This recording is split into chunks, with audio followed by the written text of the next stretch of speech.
Good morning, everybody. I'm Govier Go Home, and this is Sunday Brunch Kit Builds. We show up every Sunday. We work on kits. We do some weathering, graffiti.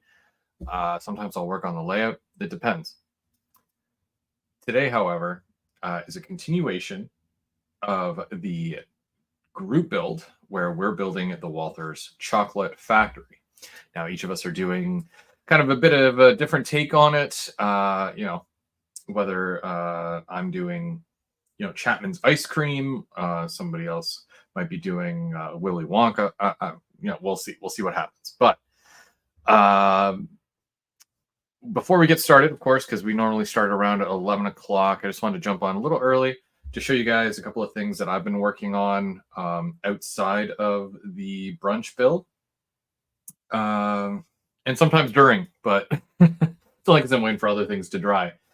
Well, first off, I hope everybody had a good Christmas, and it's New Year's Eve, so that means that tomorrow's a brand new year. So, yeah, that means more builds, I guess.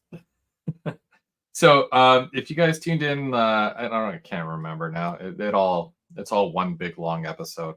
But if you guys tuned in a week or two ago, you'll have seen that I had started on this. This is a Rapido bulkhead from their newest run. And this is probably the cheapest load I have ever made because it really didn't cost me anything. And it was quick and it was pretty easy. And it's done now. I think it's done anyways. I don't know if I'm missing anything, but so basically these are drinking straws. These are your normal paper straws, right? They don't really cost you anything because you get them with your drink. So, free straw, right? So I saved those up and I painted them, mind you, with paint from the dollar store, right? This is just a turquoise color. I think it was like $1.50, something like that. And then I used some matchsticks that I already had to basically act as 2x4 spacers in between them. And then I dyed them with almost like a black ink so they wouldn't be that bright wood color. And then I used some twine, or I'm not even sure what you would call it. It's like a string or a thread. But here's the thing, because I didn't know what I was going to use for that. And I was cleaning up the layout the other day, and I had found this. And this, you can't even see it because I'm also wearing black. So I'm going to hold it up kind of like this. There you go. You can kind of see it there. This stuff here is actually from the Woodland Scenics telephone pole system. And because my telephone poles are the 4x4, you get enough string to run 4 wires pole to pole pretty far. And they give you a large amount of extra wire. There's a whole nest here of wire that I have left over. So that being said, when I had found that, I was like, oh, hey, I could use that because it's thicker than normal wire or thread. And I twined it 4 times there. I could probably stand to twine the whole car, but I like to have the load removable as well, just so that, you have an empty car or you have a full car. The only thing I have left to do is to weather the car. And I have another one of these on the way, courtesy of Bubs, because he got me a gift card for Christmas from OVR. So that will be here on Tuesday. So now I have 3 of these bulkheads, and I've got more of these loads to do. I think I'm going to do one for Mike as well, because he has a couple of these cars too. So I'm going to make some more loads eventually, and might even do a video on it. I know it's very simple, straightforward stuff, but it's one of those things where if you didn't know you could do it, then it's one of those. Also, for the layout, I've been working a lot on the layout, different sections of the layout. So I've been building a lot of fences lately. This piece here, I have no idea what it's called. I forget anyways, because the box is long gone. This was blue at one point, and I didn't really like it, so I'm reestablishing it and how it's going to look. There's also a vent that goes from here all the way up onto the roof of the building. I'm pretty sure it's an air circulation system, something like that. I can't remember. But I added this fence going around it. This is your Woodland Scenics chain link fence. You can buy it as is, but most of the ones I have, it came included in other kits, which is great because Woodland Scenics. Walthers is famous for adding a bunch of extra stuff to their kits just to kind of get you going on your industries and stuff. So I've got the poles up. There's a little fence here. It got glued, so that doesn't open or anything now. Not mad. So I just got to add the fence and I got to paint it. And I'm going to detail the heck out of this thing and see what we can come up with. But I'll do that at some other point. And also I needed a standalone fence.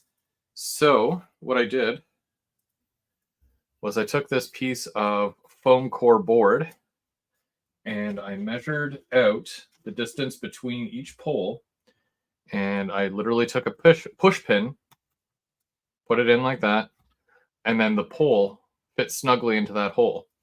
So after drawing a straight line, I measured out each pole, poked a hole, put it in, and then I ran my, I guess this is just your cross bracing or stringers as they call them. Stringers right across. This is about a foot long, like a 12-inch long fence, but in reality it's way longer because each section I believe is supposed to be 3 meters, which is 9 feet, so 9 foot from pole to pole. And you can also use the Woodland Scenics app. They have a scale measurement app where if you put in whatever and it converts it down into HO or N or G or whatever, just to kind of get a little bit of a better idea of how big each thing is supposed to be. I'm not sure about the accuracies of it, but it looks pretty good. It looks like a regular fence to me. So I'm going to go with it. And I just got to obviously cut the mesh and paint the fence. So that's it. That's just another project that I've been working on. But probably the reason why you guys are here is the chocolate build. So this is the kit that we've been working on. Chocolate Factory. This is new for 2023, which is great because next year it'll be old, or as of tomorrow. It's still last year. But yeah, so you can go and you can pick those up now. They are about $120 to $130 Canadian, and they're available at ovrtrains.com. Just a quick hi to everybody in the chat. Thank you so much for showing up. Thank you for hanging out on New Year's Eve. I'm working tonight, so it doesn't really matter. It's just another day to me. That's why we're here building stuff. Trains by Perry. Perry gets the cookie, the New Year's cookie. Mike H.O. Trains. How's it going? Trackside Mike and Randall Ellison and Dave from Crooked River and Eastern. Tal Trains. And that's Tristan. How's it going, Tristan? Gavin, the Canadian Rail Fanner. Anfield Road Layout and Loft. Lee, how's it going? Dwayne Superior Junction. How's it going? Stormy Sky Productions. How's it going? Ramsey. How's it going? Bubs, Brandon, how's it going? All right. Dave Hughes and Almar. Happy New Year, everyone. Hopefully everyone has a safe New Year's and leave the car at home. That's all I have to say about that. All right, so we've got a couple of guests that are going to be building with us that are joining us every single week for the group build. First up, we've got Trackside Mike. How's it going, Mike? He just woke up. Hello. I can't hear you. Nope. Still can't hear you. Myself? Oh, there you go. It's early yet. It's early. It's fine. Yeah. It's not off the tracks Monday yet. That's true. That's true. Now, is that happening tomorrow for all the Yeah. viewers watching? Oh, good. Yes, Good. we're on tomorrow. Well, I am. Perfect. I think James is going to be a little bit late. He's got a dinner plan or something. Oh, okay. Okay. So he's Yeah. bringing us all dinner. Is that the plan? I think that's what he's doing, but he hasn't really told me. Oh, all right. Yeah. Well, do you have any plans for tomorrow night then? Any big Well, for tonight or tomorrow night show? tomorrow night show? Oh, tomorrow night show. Yeah, I got a package from Chris Model Train Aficionado. I got my weathered locomotives back Mm-hmm. from Wade Kelly, and hopefully I got this proto throttle working by them. But still working on the circuit board for the 5 amp system. Want to make sure that works good before I blow something up. Practice. Yeah. Practice. It looks like it's difficult to use, so yeah, I don't blame you. Right on. Well, we It's also have. Oh, sorry. Oh, I just saying it's something new. I don't want to blow it up, Rick. I mean, Derek likes seeing. Yeah, I know, absolutely. Smoke. Well, in that case, pink smoke, right? Because yeah, it's pinky smoke. We also have Dave from the Crooked River and Eastern joining us. How's it going, Dave? Hey guys, how's it going? It's going good. Happy New Year. Good. Happy New Year. You guys are already getting to work on this thing, eh? I should really I'm just gonna find some parts. Actually, I slept in today. I got up at 7 instead of 5 and 4 in the morning.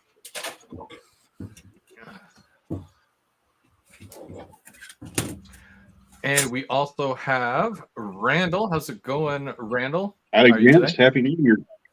Hey, Randall. Happy New Year. Hey, guys. Hey, Mike. Dave, Chris. I'm just gonna put my thing down here so you can see what we're working on here. Yeah, I guess this. You don't want to look at me, better look at the bottle. Oh, and we got Sparky in the chat. How's it going, Sparky? Hey, Sparky. Hey, Sparky. There we go. Yeah. Right, what are you working on today, Randall? I've got another Acuro kit. So I will show you what it looks like here in just a second. While I change cameras. I forgot to look at the shop and see if they had any of those. I think they did. What are you doing? Sidetracked. So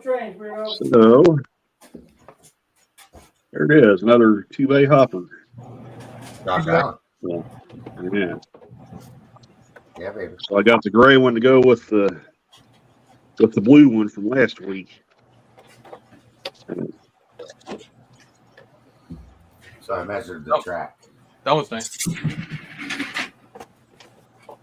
But I'm gonna do something a little different. I'm gonna put these Bowser trucks on there and put Katie couplers on it. So it'll be a little different from last week, but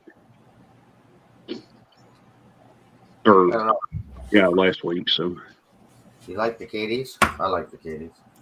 Yeah, I like the Katie's. I like the scale trains rivet counter too. I just got one pair of them left, and I got them, and I'm gonna put them on a different car, and I didn't want to use them on the Acura kit.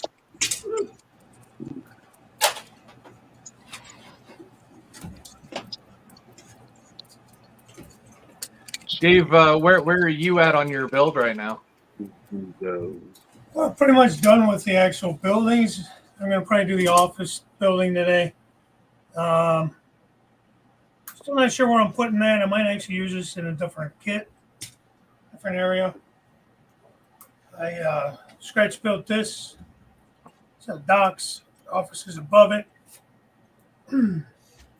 That's going to go attached to that kit, to the main building, like on the back side. So I'm going to use that as offices. I figured it was a little more modern than Looks this good so far. building. So there's some touch up on the paint, and I got to weather this that I've been working on. That's all made out of that bike stuff material. most of it, anyways. But Oh, it looks good. I am going to build this office, I think. Kind of spend some time during the week trying to prep the area as to where this stuff is going to go. And, so it could be ready when that time comes. I'm going to use my office for my feed mill. Oh, that's good. Yeah. I thought about that too. But I might just throw this over there where the I need a different office for the cement company, potentially, that I already built. So I might just use that there. I don't know. We'll see. I painted this up as actually just a primer color for the brick. It's like a generic primer, red.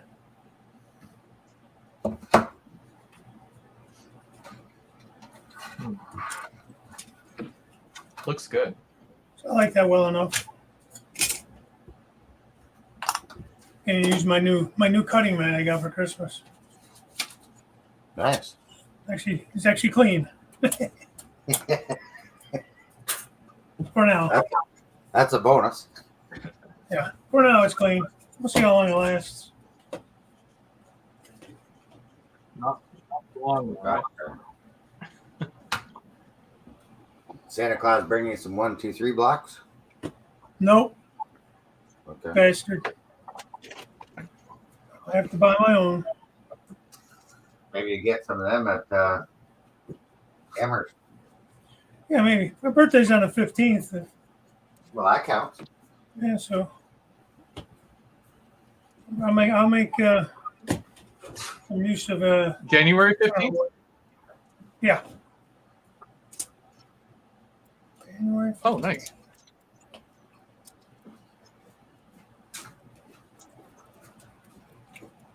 So we'll see. Maybe I'll get something up at Amherst.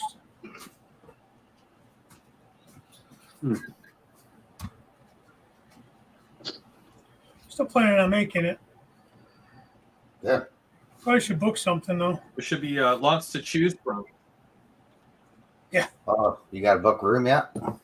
Yeah, I probably should do that. Yeah. That place you're staying is already booked, so that was already booked up because I already looked into that one. Yeah, they book up fast. Yeah. I think Sparky and Bernard and Heath stay up at the Sheridan. Like it's just up the road from the show. Is that the one that kind of downtown? I think so. Sparky might be able to tell you if he's in the chat there. That's the one I'm actually thinking about. If I could get in there, I don't know. There was spots available a couple weeks ago, but who knows? Because if we take the train comes into downtown, not too far from that hotel. A few blocks. Yeah, Sparky says it's the Sheridan and it's downtown. So it's not far from the show. Yeah, that's nice.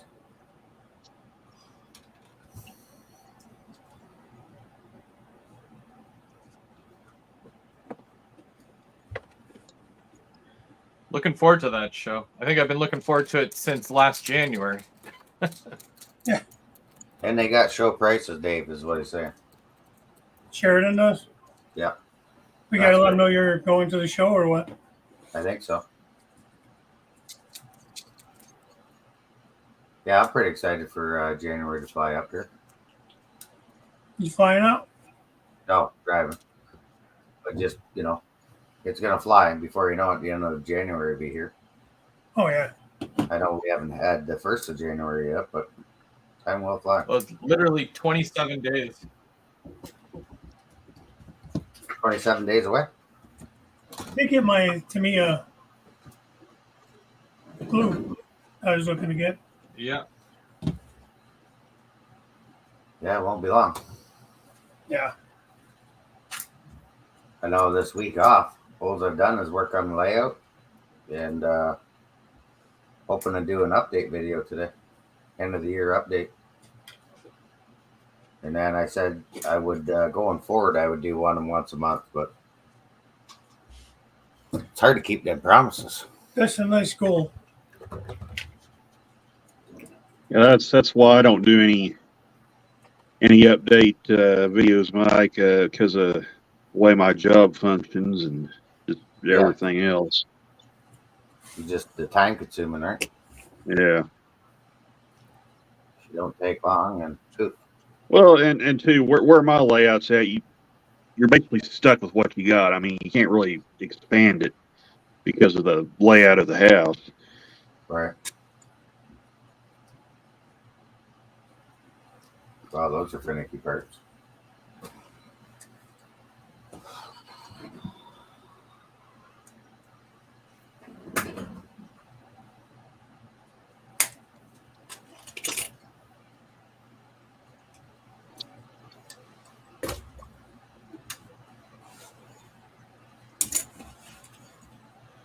Elmar says 4 weeks and counting. Yeah, well, the way the holidays all fell this year on a Monday, So, we get to this weekend, and it's already, what, the 6th or something? 7th? Yeah. Yeah, something like that. So just, just the way everything worked out. Short week back to work, 4 days. Yeah. Yeah, I guess my niece goes back to school in January. What's that, Randall? I was just saying, I guess my niece goes back to school the 2nd of January. So Tuesday, yeah. Crazy. I'm sure That's she's real earlier than excited I My about kids that. aren't back until like the 8th, so it's going to be Yeah, a long just week. gonna Don't tell that to Cheyenne, Chris, or she'll be wanting to move up there. Yeah, because it's the 8th here. Is it, does Cheyenne go to public school or Catholic school? Yeah, it's public school. Did this kid come with any clear glass? I I'm didn't not see sure if any. there's any difference there. Oh. Dave, there is. Sorry, my bad. There's a sheet. How's my sheet? Should have a sheet that had the. Oops. The little decals or I got the I think decals. they're decals. Okay. They're still in the bag. Yeah, it might be still in the box.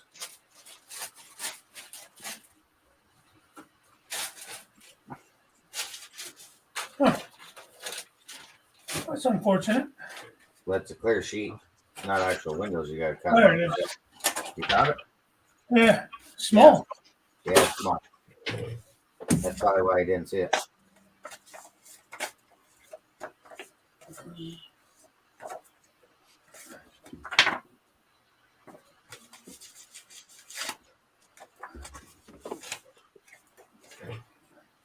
Yeah.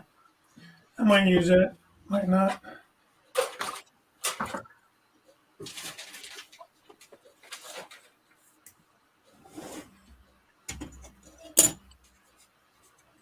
I should have put my windows in before I glued this damn thing together. All right. That happens occasionally. No, I think. I'm cleaning up these ladders because they got a little bit of over plastic on them.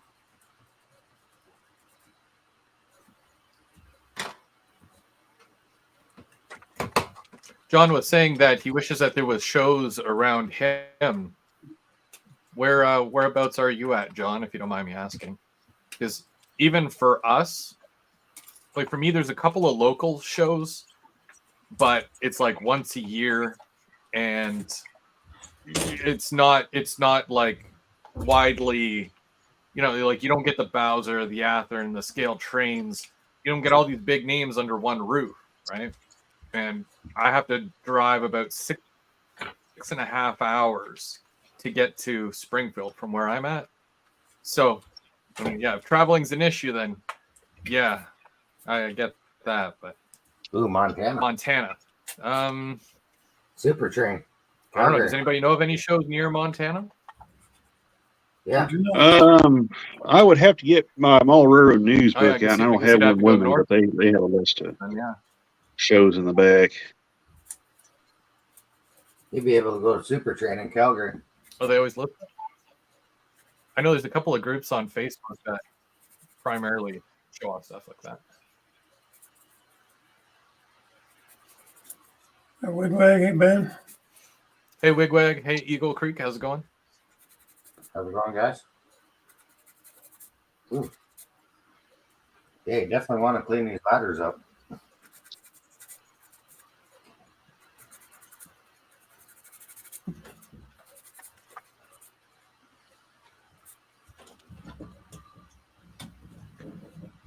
Dave says, I'm surprised Toronto does not have a huge show. Well, for being honest, they used to have the, Greater Toronto show, which was always held in Brampton. But I guess because of the pandemic or whatever, the people that would run it stopped running it. And even with that, even for being the Greater Toronto show, you would think you'd see a lot of big names there, but you didn't. That's an issue because with a major city like Toronto, you would want to see a lot more. But a lot of the American, manufacturers don't come north, unfortunately. But so hopefully, when Otter Valley does their event in the fall there in September, there'll be more manufacturers coming up to that. So that would be your local to Toronto show going forward. Okay. Wonder what he's gonna do this year, or sorry, next year. We're not into this year yet. To kind of beat that last year's show. That was a good event. Well, he's got that room next door again. Yeah.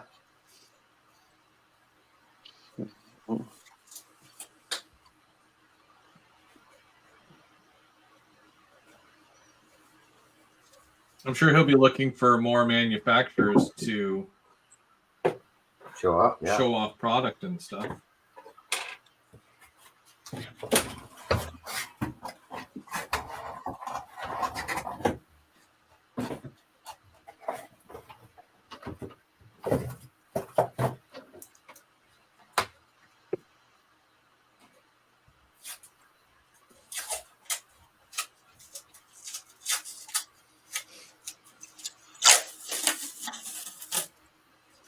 F&B Railroad, how's it going?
Guys, I'll be back in a minute. All right. Hey, I'll paint these windows before I put them in. All right. with the old rattle can.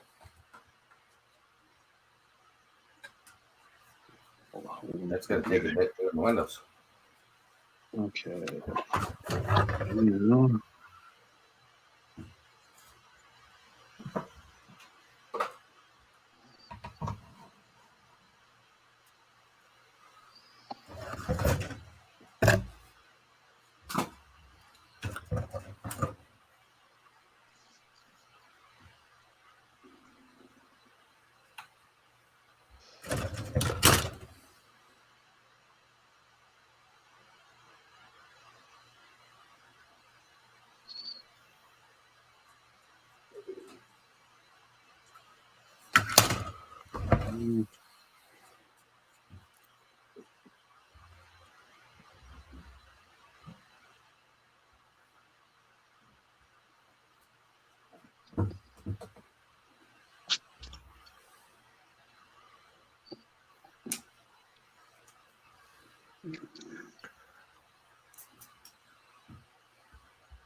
Does everybody have plans for New Year's, or what's going on there?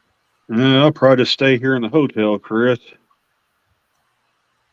I got my food stocked up so I don't have to go out unless I get called for a trip. That's probably the only time I'll actually go out.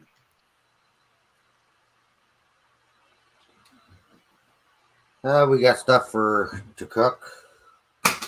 Just kind of hanging out around the house and blow off some fireworks tonight at midnight.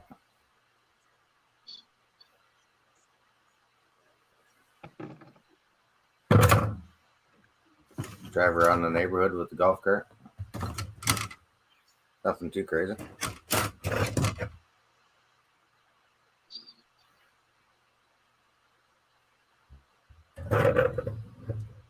I unfortunately work yet once again. Working.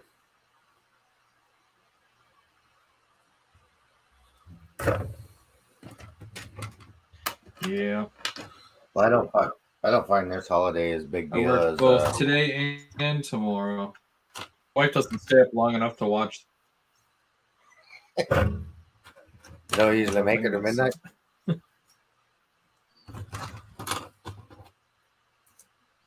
I can't blame you. I haven't either in recent years.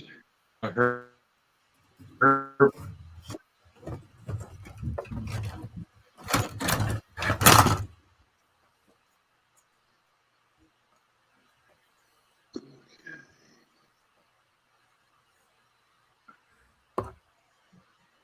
Yeah, we're just gonna hang out around here basically. Work on the layout.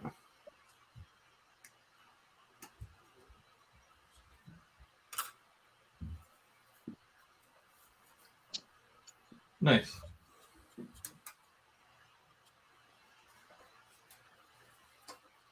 You're going to be done your layout before me. Oh no, I'm trying to get this lower section done, so it pushes me to go to the top, second level.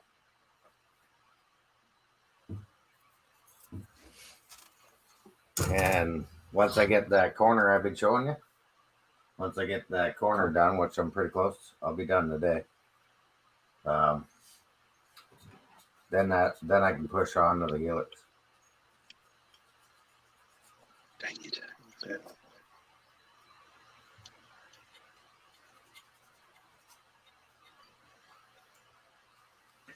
One thing I wish I did, which I never did, because I'm always like, when I'm not working on the layout, I'm running the trains, right? Well, one thing I never did was get a cover for. So when I'm working above, like when I'm working on level 2 or level 3 onto the bottom level, so I have to constantly clean it. Oh, yeah. So that's my recommendation. Get like a. Most people say, well, start at the top level and then work your way down. But in some cases, it's not, feasible. Like drop cloth, there's the clear stuff. It's like a plastic. Oh yeah. Like if you tape it to the top of your backdrop of the bottom level, it'll just fall onto the floor basically at that point. Good idea. Because I find out with the bridge scene, I'm always vacuuming it out in case I But drop then it some. puts your bottom level out of commission, right? Unless you. Yeah. Yeah. Yeah, it'll collect all your top level stuff falls down onto your bottom level.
Yeah, for anybody who is going to Amherst, I believe that there's going to be a meetup, and it's going to, I believe it's at Mini Prince, the Mini Prince booth, Excuse me.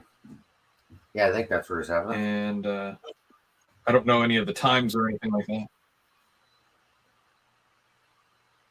Sorry? Yeah, I think that's where he's having it over at the Mini Prince booth.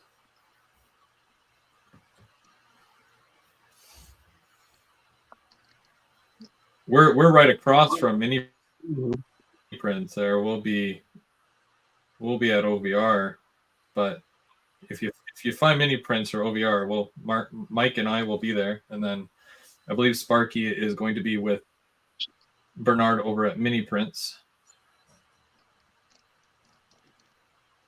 All right, let's see how well these Bowser trucks So obviously, work. make sure everybody come say hi. Let us know who you are, because some of you I've never seen your face. Yeah. Come over, get some stickers or whatever. I can see why you guys say get the ladder on first before you do these pipes. Wow, is that ever tight?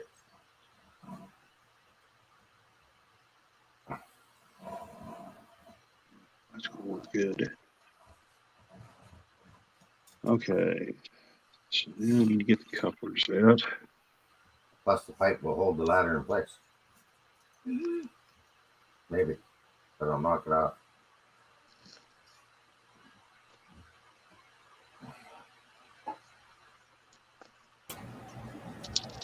All right, sorry guys. No worries. You out of the garage. No worries. So, guess I won't be working on that today, or at least not now. It's got to dry. Oh well.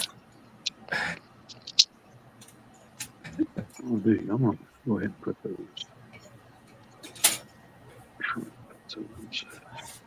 I was going to say Headphones on. you're being suspicious. What's that? Broke up.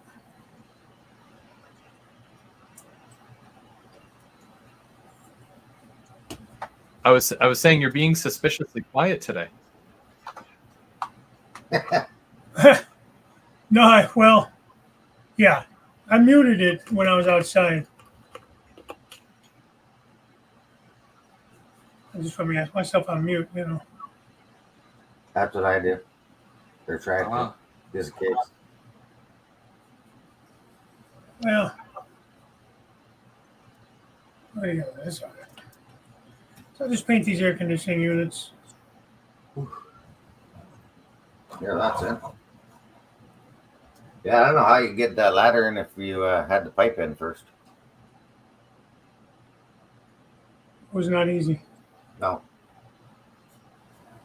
So I got that in and then the pipe back in and glued in.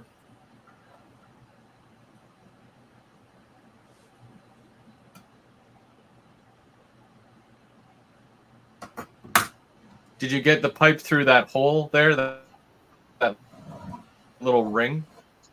Yeah.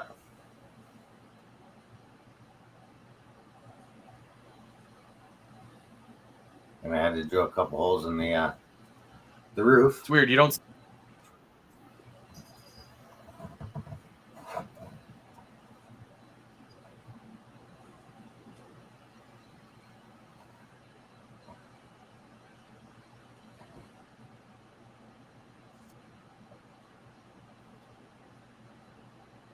Oof.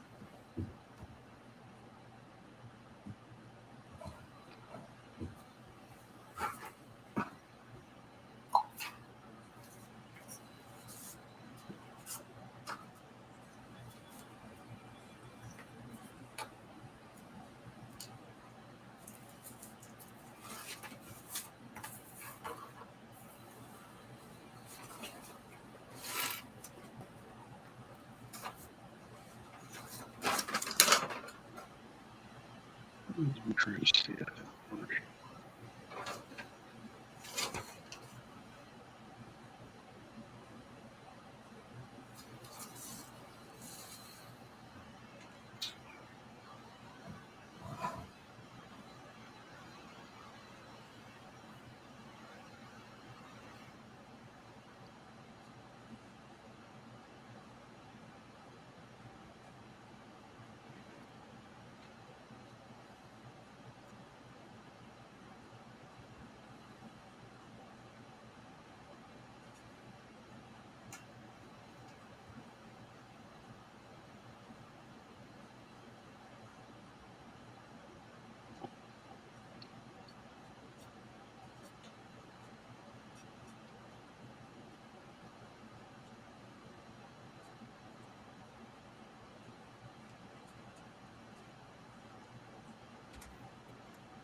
Hey, Kyle, how's it going?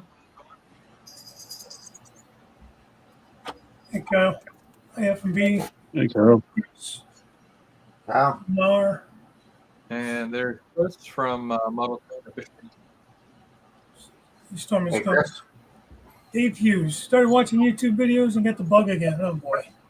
Turn those videos off.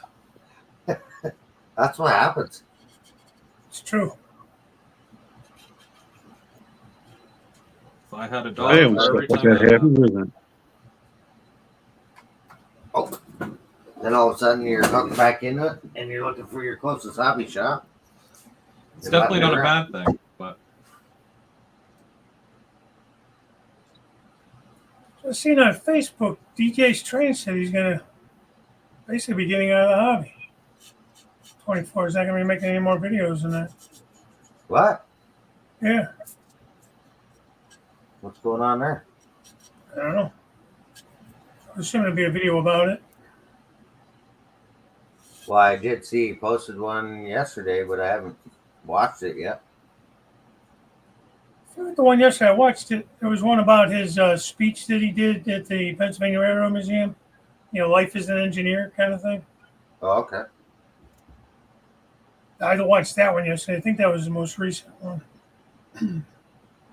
Like, is he getting out of YouTube or just the hobby itself? It was on. Let's see if I can find the.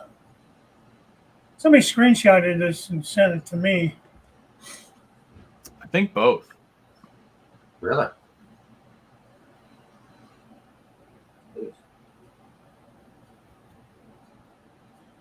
See, appreciate your support over the past 13 years. I'll be working on a video to discuss my decision and future plans to leave the hobby and focus on other things.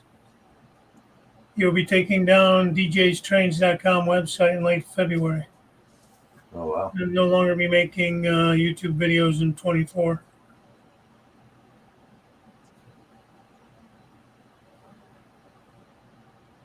I don't know.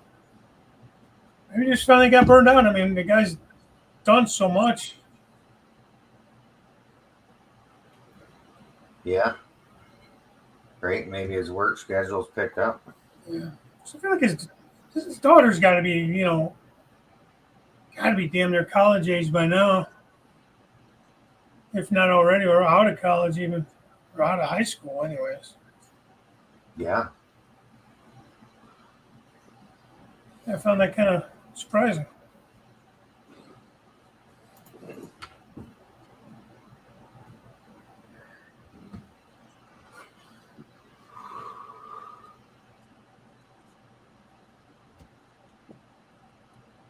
Sparky says his comment he made to me has me worried a Oh, bit I for his didn't mental notice that we health. had someone in the basement.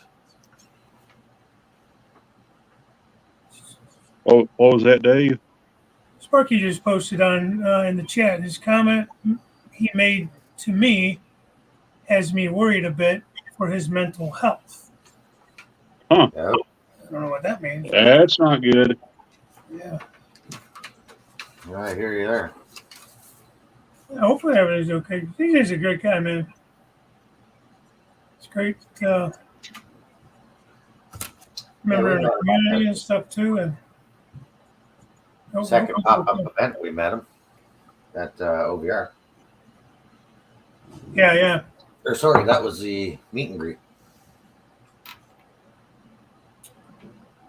I met him at Strasbourg. I think I met him at Steamtown too. I can't remember if he was at Steamtown a few years back.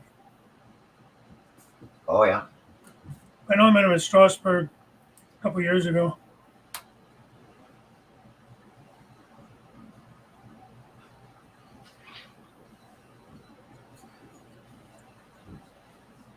I didn't want to have him take that back apart again.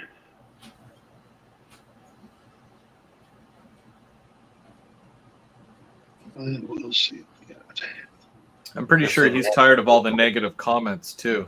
I know it happens. It's not his fault. It's just sometimes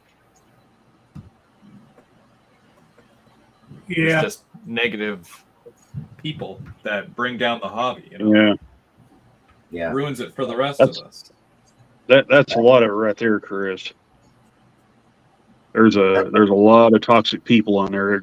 I mean, just go on Facebook sometimes at some of the comments they make towards the model train manufacturers.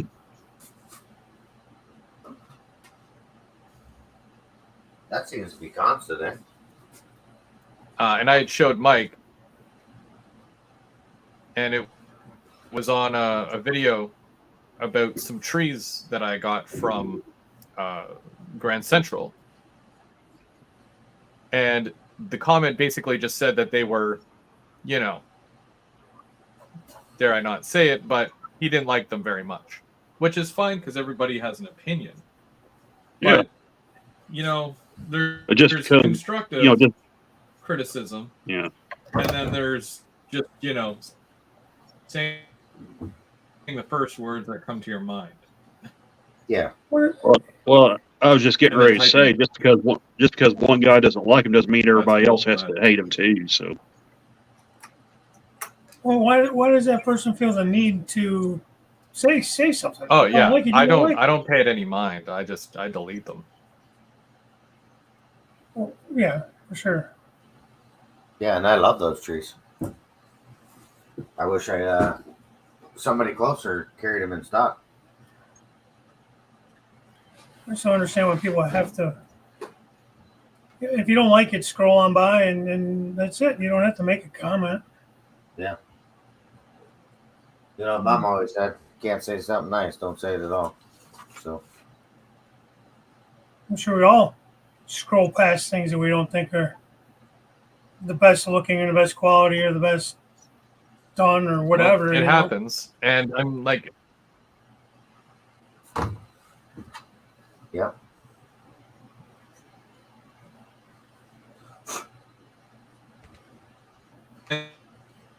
that with even like the products that I review and whatnot, if I didn't find it was good, I would either focus on the good things about it. I might say, well, look, some people might not like this, but Yeah. general, I try to keep everything as positive as possible, but I know that it's impossible to do that. it's a very opinionated thing, and there's always two sides to a coin. Instead, if you don't have anything nice to say, then some things are better left unsaid. Realize also that you are stating that you're doing a review, but there's a way to say something like you just said. There's a way to say something negative without being negative. You know what I mean? Yeah. Like a word of saying it. Say, yeah, I'm not crazy about this aspect of it. It could have been done differently. Oh. But you have to knock the manufacturer for that.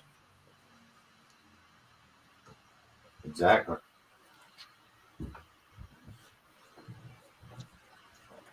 But like you said, Chris, a lot of people, maybe it wouldn't bother somebody, some others, and as much as maybe it bothers you.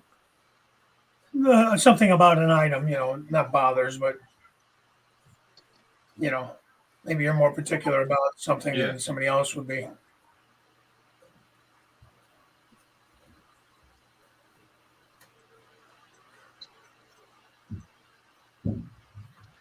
Some people are just happy to have a model made, that they've known.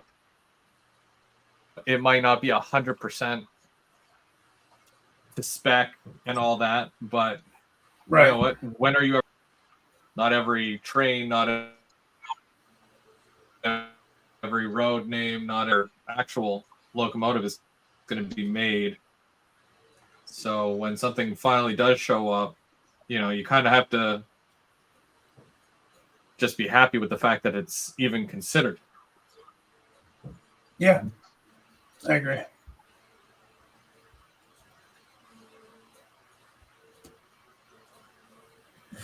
Dave says you guys don't get negative comments, do you? Well, one of the funniest things I saw, Chris, there was a Facebook post. This is when Athearn released some legendary liveries engine in their Genesis line, and somebody commented, "Well, they should save those for the lower tier models." Well, Athearn brought out I think it was a GP60 in Delaware and Hudson colors, and those same people that were saying put it in the lower tier series were yelling and screaming because they were doing fantasy schemes in the lower tier series. And I'm like, weren't you the same people that just said put them in the lower tier series? Yeah.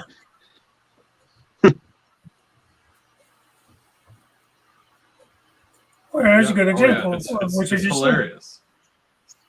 It is. It's funny. It's hilarious. You can't have your cake and eat it too. And they want them to just cater to what they want and only what they want. Exactly.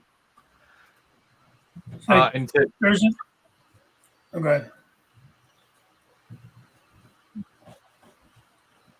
So to answer, Dave Hughes. Dave Hughes asked if we do get negative comments, and I right. What'd you say? I think somebody was asking a question about getting negative comments. I don't have the chat pulled up, so I can't see it. But I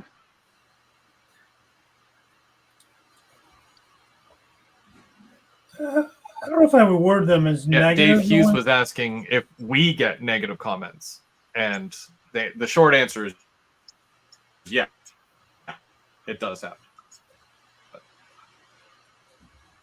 I mean, on this particular show, or just in when general? You open yourself up, and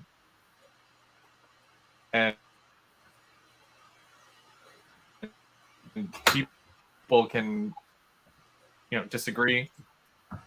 People will disagree with you. Fine, but it's just opinion. Right. Well, I think a lot of the problem is there's people out there that have this "it's my way or the highway" mentality, and you can't do that in this hobby and have it survive. Yeah, and some people just complain all the time, right? So yeah, that is true. Right, it does happen. just constantly show up, and it's like negative comment after negative comment. It's like tell us how you really feel. There was one guy, I can't even remember his name now. I think I ended up finally blocking him. I don't remember. It was Facebook or YouTube, but it must have been YouTube, because every video I would put out, I used to, put some background music in there and stuff. He would always say, good video, enjoyed the video, but I would have enjoyed it more without the music. He said it nicely, but it just got to be annoying to me. There was like, I get it, you don't like the music, but you're still watching it. So I would just say thanks for watching and kind of move on. I mean, I don't know. Yeah.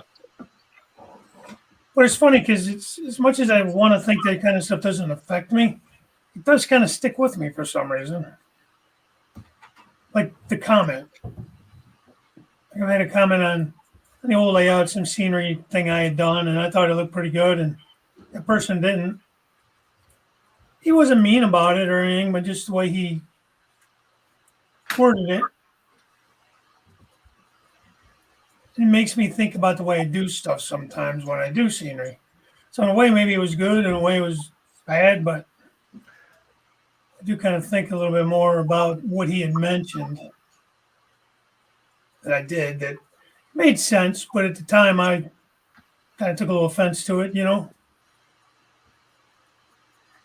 play it, Johnny. It's like that one thumbs down out of the 100 thumbs up or whatever, just saying. They kind of, that one thumbs down kind of bugs you.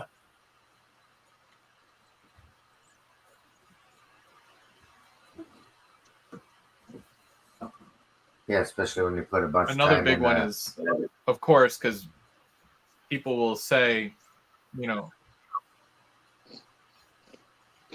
like I put videos out and no one's subscribing, no one's watching.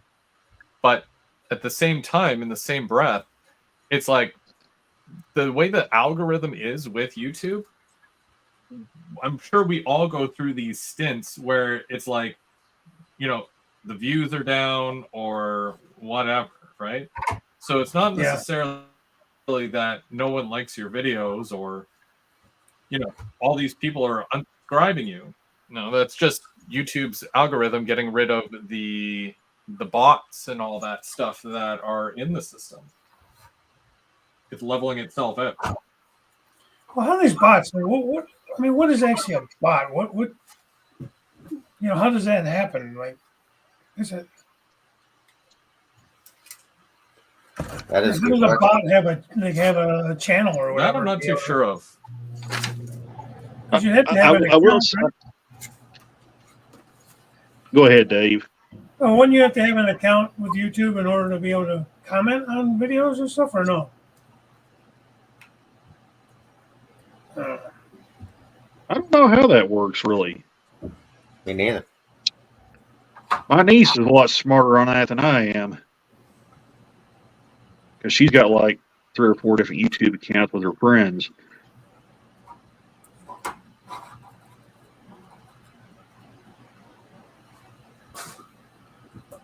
Well, now I use the word bot, but in some cases it could even be, well, let's say I have 2 YouTube accounts, but I never use the other one. If I subscribe to people with the other one, but I never use it, I never log into it, I don't watch videos, I don't comment, then eventually it becomes just a dead account. And then that gets removed. And when that gets removed, it removes the subscription that I have to all the accounts. So I can imagine a lot of people having these accounts where they just don't watch, or, they move on from YouTube, and eventually it just gets removed. Yeah, that makes sense.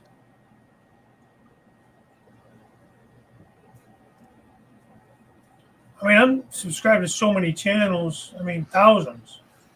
There's no way to watch all that. They subscribe and I subscribe. A lot of us used to do this sub for sub thing, and so then they remove that stuff too now, and you can't just sub back to somebody and have it really stick. You have to actually go and watch a video and like a video and stuff like that. But I don't know. That's too much. I get tired of it.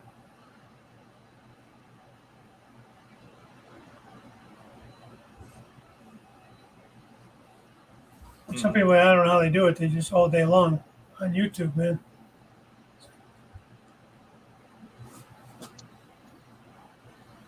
Too much.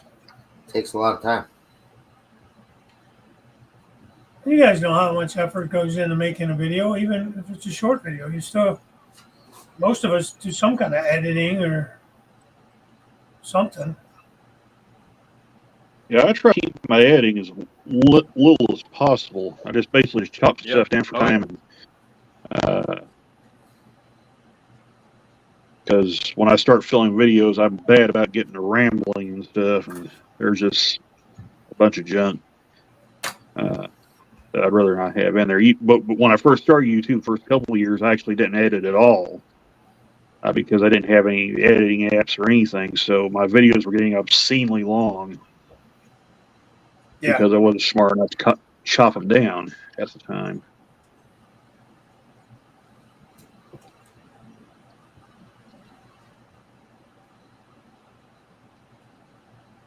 I think we were all there at one point. Like the one take, and if you get 10 minutes in and then you mess up and you're like, oh, I guess I have to redo this now. Yeah. Well, me, when I used to do videos, when I would start, I just sit there and just start reviewing stuff, and then the next time I look down, my video is 30 minutes long, and I'm like, holy cow. See, Dave said we used to get the odd negative comment from people at shows our club attended with our layout. Mostly it was about locomotives or rolling stock that weren't prototypical. It was kind of ridiculous. IGR, FPS, Crooked Dave, yes, a bot is a part of software. Okay. I didn't know. I'm not very much of a computer guy or anything, so.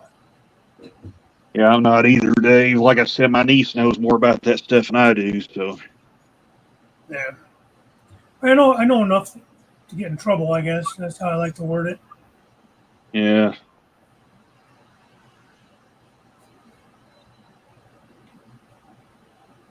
But I mean, I use a computer at work, but it's strictly the program we use, charting and stuff like that. I'm not an IT guy by any means. Even a computer at work. If I get in anything that it's like, I don't know what happened. I just do the usual shut it off and restart it thing. But only way I know how to fix anything. Give it a hard reset. Yeah.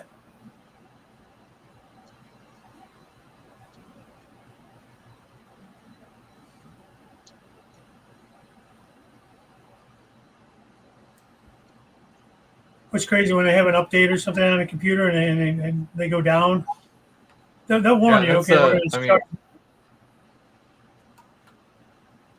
Go ahead.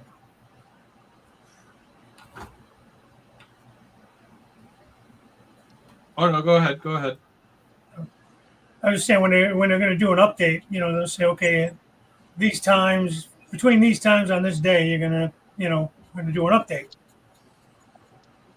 So then it's fun trying to scramble and go back to all paper charting and stuff like we used to do. Because you got to, print all that stuff out, and then it's and then they want you to go back into the computer when they do come up and put that all in, which is a nightmare. They generally try to do that overnight, but it doesn't always happen that way.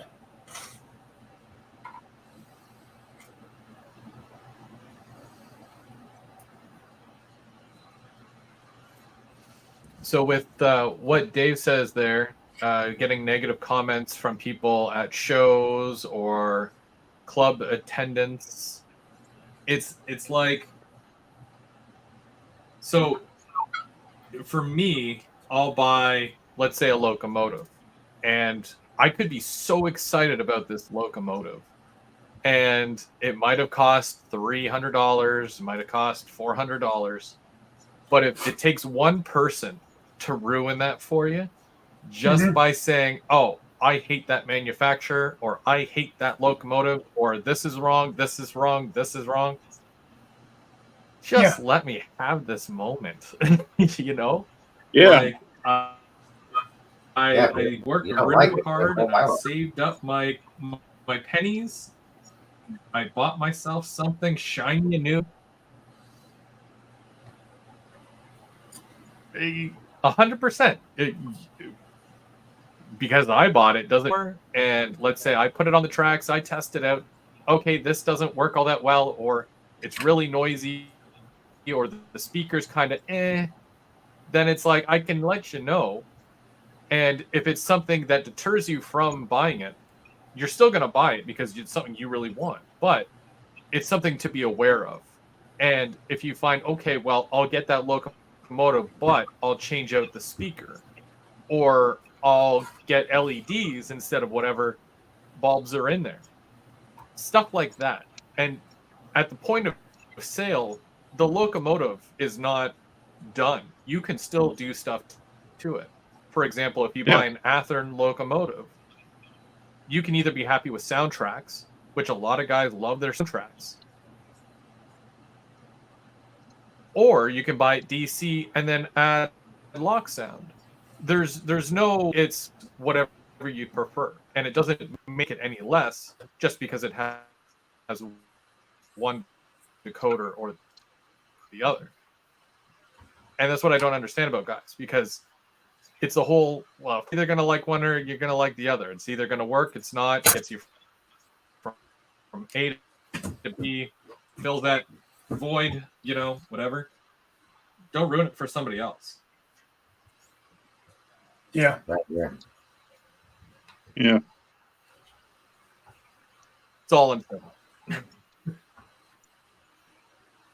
No, I agree 100%. Like you Yeah. said, you can always buy a DCC ready and put, like Randall just did not too long ago. He had a locomotive, was DCC ready, and put his own chip in it, the one that he wanted, you know? I got Well, one. the two engines back here, Dave, that that I got decoders for, they've got decoders in them already. Why I bought these other decoders is because I want the beacon to flash now instead of burn constant like the headlights do. So, not really for prototypical reasons. I just like to have flashing beacons on there. Yeah, those are cool. Yeah. I wish I was good enough to buy the Rapido part and put the version with the 4 LEDs in there, but I wish Canadian Locomotive did this.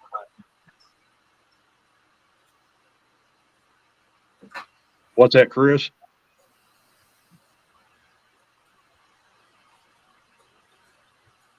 They're not the beacons, but with their ditch lights, they don't do the flashing Oh, ditch Oh, lights. yeah. I wish that Canadian look like. Right? yeah, I wish they did the same thing. Flash back and forth. Yeah, like Well, I crosses think and whatnot. just NS and CSX and the only ones that flash. Yeah, I don't think BNS or I'm pretty sure UP doesn't. Here in the States, I think only NS and CSX have flashing ditch lights on their Yeah. locomotives. That's Yeah, I pretty think cool. you're right. We don't see. Other class Oh, ones, really? there may be So some not even salt UP? lines that have that. UP doesn't flash. Which I don't know. Why have the ditch lights if they're not going to flash? Is that like for safety, right? I would. This would be just my speculation, Dave, but I would say it's probably more maintenance because you got that relay in there to make them flash. I don't know. I'm not sure how those really work, but if it's any more maintenance or not, but Wasn't that would just be ditch my lights speculation. wasn't it mandated? Like Yeah, to have 1997, I think they became mandated for all locomotives. And it was like 94 for new locomotives.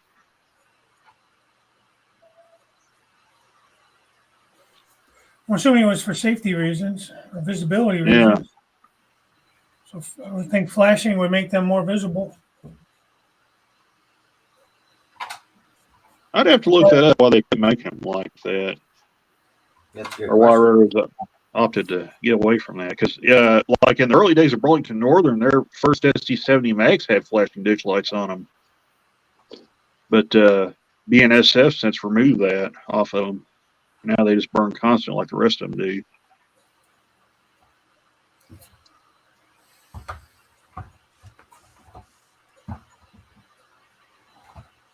I'm sure they got their reasons. Yeah. Like I said, it's probably a money thing. Probably more expensive to maintain them. Okay. Here's a good question for you guys, because it does come up a lot, and even John says that he blames the RTR market. At a point, there is a base model where you don't get a lot of details, and you can even add your own, or you buy the pro line type stuff, and all companies have it.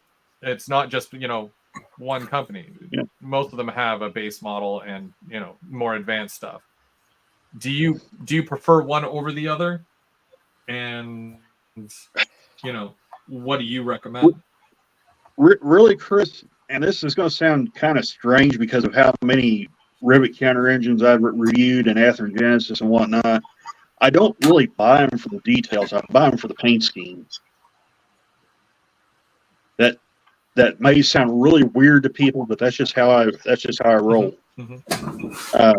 Man. I've actually said this a couple times. I wish companies like Scale Trains would do the really cool paint scheme like the CN Heritage units, the BNSF 25th anniversary engines, and whatnot, but do it in the rivet counter line, or do it in the operator line. Yeah.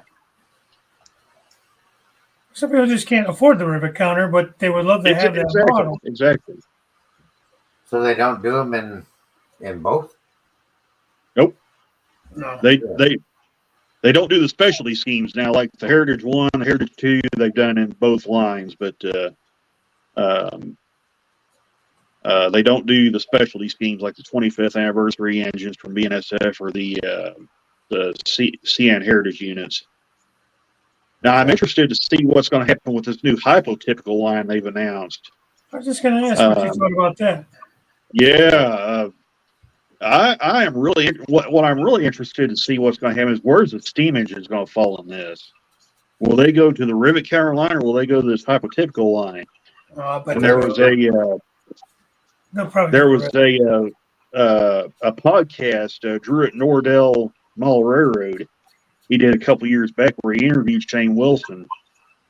And he said something along the lines that the steam engines weren't quite to the rivet counter detail or level. So I'm wondering if they're going to fall in this new hypotypical line, especially, like the diesels, from the former MTH SD70As, the Dash 9, the ES44, the GP35. I think there's a GP38-2, and there's a couple of I think there's some S unit. Yeah, I think there's just in the tooling from MTH. Maybe they can't get it up to the rivet. Well, see, now they also have the Fox Valley tooling too, Dave. So I'm wondering if all of this isn't being created to have just those toolings for both MTH and Fox Valley. Because they're just not able to get it up to the rivet counter quality. Yeah. Well, see, that's what Shane said in the interview. He said if they tried to make everything up to the rivet counter level, they would basically just have to scrap the tooling and start from scratch. They said it'd just be a waste of money. Yeah, because they spent all that money to get the tooling. Right. So they spent all the money to get the MTH tooling. So I'm wondering if this brand isn't being created just for those locomotives. What's going to be the difference between this hypertypical and rivet counter? Like, is hypertypical? So he kind of gave an example. There's a 40th anniversary WSOR engine, and he said that it's got the way I understood it, it's got ditch lights and a sand filler hatch. It's unique only to that locomotive. and he said it would be so costly to tool that they didn't think they could ever make their money back on it if they ever did it as a rivet counter version or even a museum quality engine. So they said, but he said a lot of people want that paint scheme in HO scale, and he said he's kind of thinking, well, that they're probably not. Some of those people probably aren't worried about being exact down to the detail, but still want the paint scheme. So I think that's where these engines are kind of going to fall in. Yeah. Well, that's the whole thing with the rivet counter is they're billed as, right. Road number and everything specific. Error specific, yeah. So you couldn't sell it as a rivet counter because it wouldn't be what they sell it as. What the motto is. And it would be such a unique model that for just one road number. Yeah, I agree, Ray. Yeah, see, I'm not a big steam engine fan. I like seeing them in person, live. I just not I don't know. If Scale Trains did one that I thought was cool, maybe I would. I don't know. Like, I'm not interested in that Norfolk Western, that 611, not even a little bit. That locomotive is so overdone by every manufacturer out there that I have no interest in it. Yeah. But that's me. But I'm not knocking anybody else yeah, or any manufacturers. That's just not my thing. But I enjoy seeing that. I love watching videos on model railroads that's that era.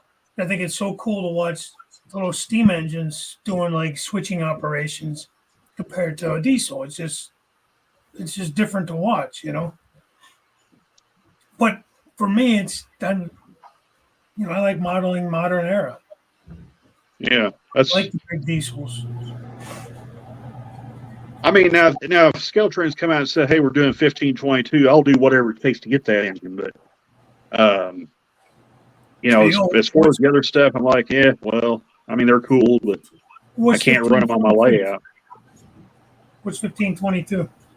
It's Frisco. It's a Frisco 482 Mountain. They're supposed to be like the biggest and heaviest mountains ever built. Oh, okay. Well, it's like the big boys. That's another one that's so overdone now. Oh yeah, everybody in there. But on the flip side, on the diesel side, everybody does SD40-2s. Everybody does GEVOs.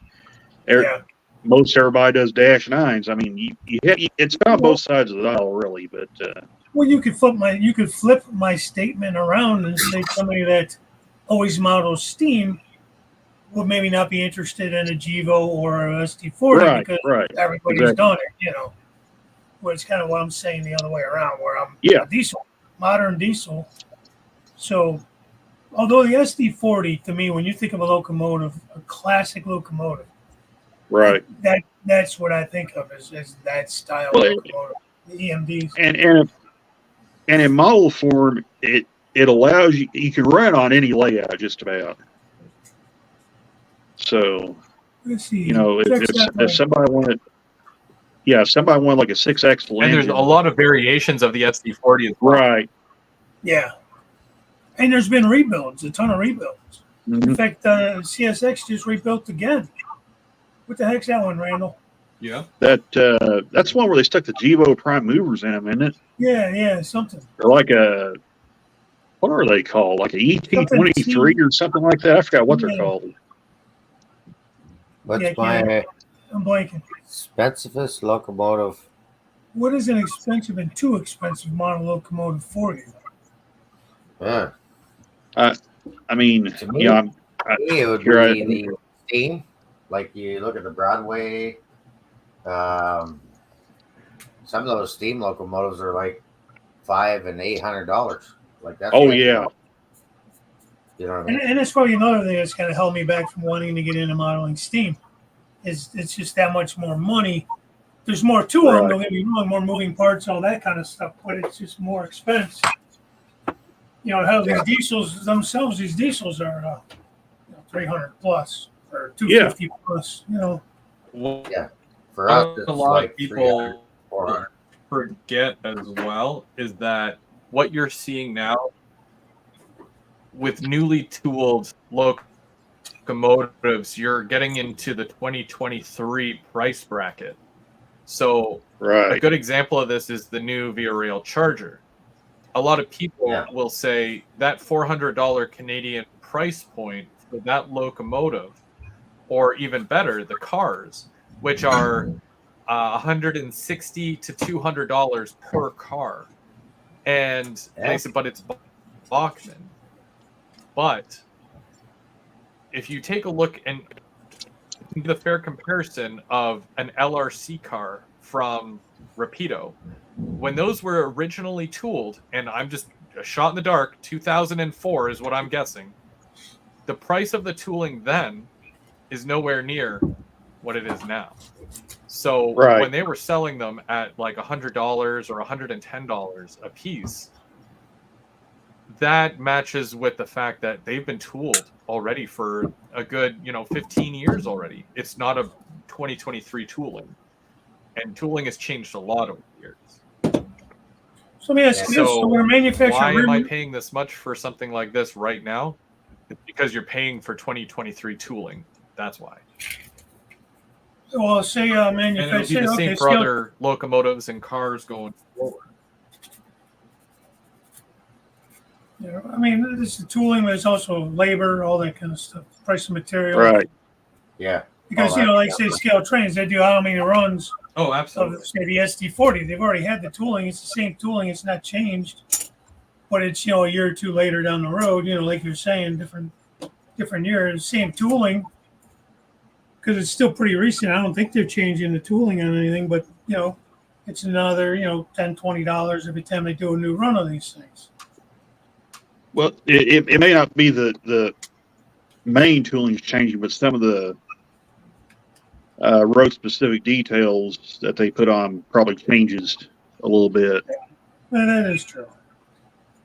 Well, I think those cars, for example, that's new tooling. That's why they're that much money, that much more. Also, contracts wear out as well. Right. Yeah. That's true. There's a lot that goes into it. If a company has a contract, let's say with CSX, and they say, okay, I want to be able to use your logo on my model, whatever, and they say, okay, you pay us this much per locomotive. Okay, great. But that, whatever it is that they pay them, is way different from the year 2000 to the year 2020, 24, or 2023 or 2024. That number is going to look totally different. Yeah, I'm afraid to see what those heritage units are going to cost. Yeah. Yeah, they never did say how many of them But yeah, labor and doing all this that first one. for sure. I don't know if there'd be that much more or not. Last run I seen that they did I don't remember which one it was now, but it was over 300, it was like 305 or something. The Well, AC44s that they That's just your had price, to pre-order. right? What's that? And that's US price, so it's going to be more than that for us. Well, yeah, that's U.S. price. Yeah. So I mean, You think the Our last two standard I got- price as far as DCC sound locomotive in Canadian dollars, we would look at about 3 to 310. And when you base that off of different companies, you've got Bowser, and we'll use the SD40 as the prime example. So if you're getting an SD40 from Bowser, you're looking at about 290, which is below what everyone else will sell it as. When you get it from, let's say, an Athearn, they're roughly about the 330 to 340. And scale trains, obviously, depending on if it's rivet counter or whatever, you're looking upwards of $400. So it's a big $100 difference there in some cases. For the exact same model, mind you, you could be getting one that's a little bit more accurate or harder to find. No way, that just didn't happen. It's funny we're talking about prices now, but I remember one time, this has been many years ago. I think it was like 1999 or 98, somewhere in that neighborhood.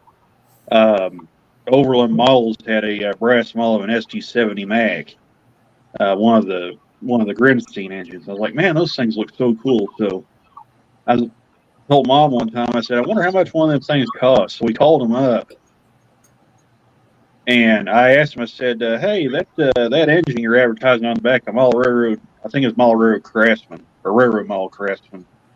I said, what does one of those engines run? And I think he said at the time it was like $800. Now, this is back in 1999 or late 90s. And I was like, okay, thank you. And I hung up. I was like, yeah, we won't be buying that engine. Because that was actually more than what my dad gave for his car. Yeah. At that time. Yeah. I don't know.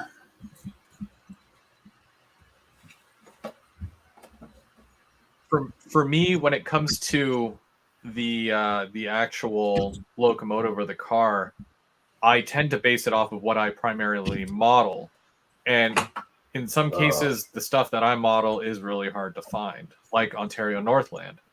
So a good example would be that Rapido, they had announced a box car. Most of their rolling stock is about $55 Canadian per car, 45 to 55, I think. But I think these ones here, because it's his newer tooling, it is closer to the 55 mark. Athearn announced the exact same box car. Both of them are O&R, but because it's a ready to roll, you're looking at about $25 to $30 for the Athearn. Now, obviously, you're not getting the same level of detail, but to me personally, I just see it as more numbers. You know what I mean? Like, if I really need to make the adjustments on the Athearn, I will. You graffiti it, you weather it, it all looks the same anyways. Yeah. So, to be honest, it's nice to have the option, but it's nuts when multiple companies offer the exact same product.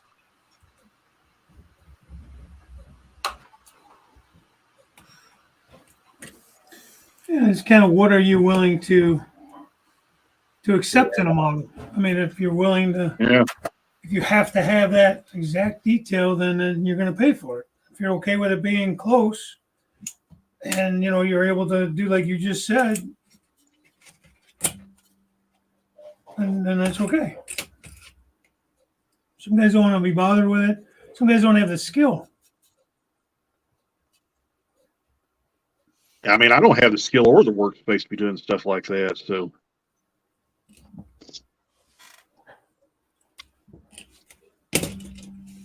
I'm more of a rivet counter when it comes to my locomotives, not so much with the cars.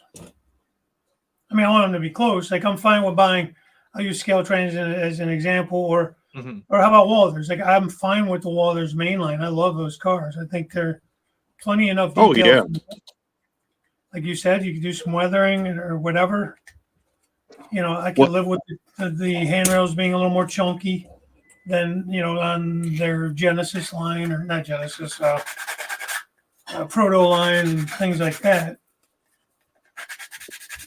what I really like is as far as the Walthers main. What's that, Randall? Yeah, I was just going to say what I really like as far as the Walthers mainline stuff is their well cars. Those things are amazing. I have several of the 5-pack, the 40-foot well cars, and they're awesome. Oh yeah. They're metal couplers or metal wheels. The bodies are metal. They're nice and weighted. And they're relatively affordable. I mean, you don't break the bank really buying them. No. Especially if you can catch them on sale from some of these hobby shops. Yeah, I bought a bunch when they were on sale.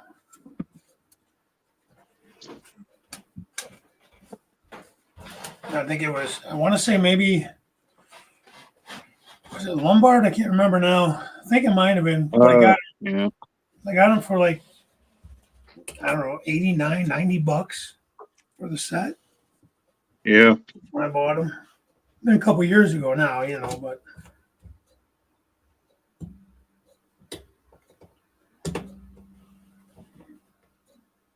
I think it was Lombard. I don't remember now. I think it was. I think Midwest Mall Road has sale like that too, where they're like $90 or 80, maybe even cheaper than that. Yeah. Seemed like I bought one that was cheaper than that. It was under 80. I'd have to go back and look. Might have been Midwest because they used to have the coupon code you could use. Remember? Yeah. Oh, Yeah, the bunch of DG coupon- Mall Works coupon code. Yeah. Yeah, I used to use this all the time.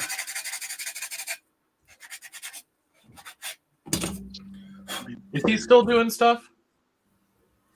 Haven't seen anything from him. Yeah, in a he long just time. put out a review the other day. I was just gonna say, I take that back. He did a review.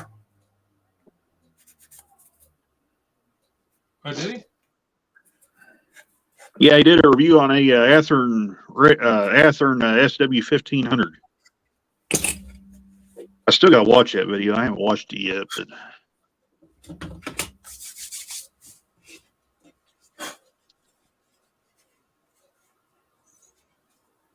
well, that's rather unfortunate. Hey, So Chris, Dave Dave has a says question. he was in the same boat with the Go Transit cars. Yeah, see, he's saying that is it worth getting the Rapido ones? You decided to stick with Athearn. So I've mentioned it before during whatever, but the problem with the Athearn cars, which really there's no problem because they work fine if you put on some decent couplers and you adjust the wheels to make sure that they will stay on your tracks. But the problem is that they take an American prototype and they slap a Canadian logo on there, and that's all it is. So if you are not a rivet counter and if you're not someone who wants a particular look to their car, then they are a suitable stand-in, which there's no problem with them. They work. I had about 20 of them at one point, which seems a little excessive, but I like my Go. When Rapido announced theirs, because I really, really like Go stuff and I really like Rapido stuff, and the fact that the cars are lit and in the cab car you can put a decoder to add sound and whatnot. Even though I'm yet to do that, it's something that I'm like, okay, so it's a little bit of an investment, but I like that route, and I don't like to have a mixture of both because the color of the outside is a little different. It's an aged white on the Athearn, where it's white on the Rapido.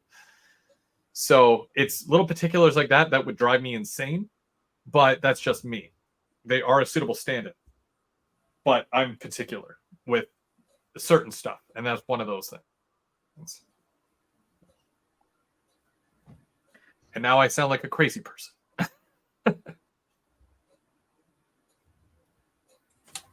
Yeah.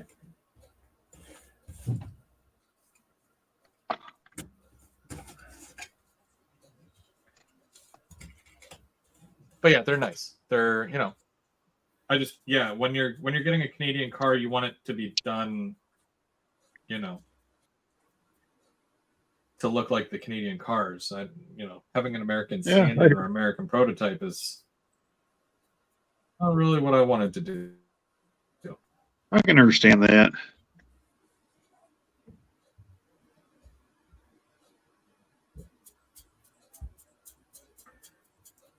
Especially with the fact that, like, if it's not a class 1 railroad, you're waiting for your products to be made, and there's usually a pretty large gap between them.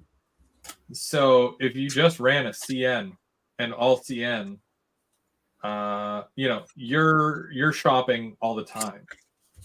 But for me, where I run a lot of Canadian short line, it'll be a while before you see Scale Trains do Canadian short line or whatever.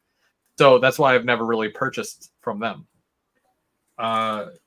Where you have like Rapido, which does all these ONR cars and ONR locomotives. it's something that they're known for, and that's what happens. Yeah, well, these manufacturers, it's like they need to have a need for it, you know. They, Yeah. need's the right word, but, you Well, yeah, know, because if they're making demand. like however many thousand of one model, Yeah. So we're going back to like, I don't know if it's even going back to tooling, but it has, you know, to do with that, making their money back on it.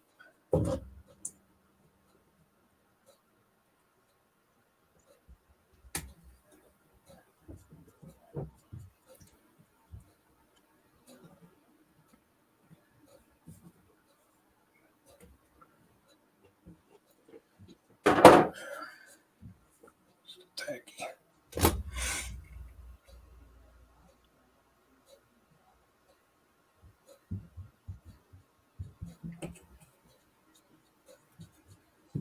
Mike, what do you look for when you're shopping for trains?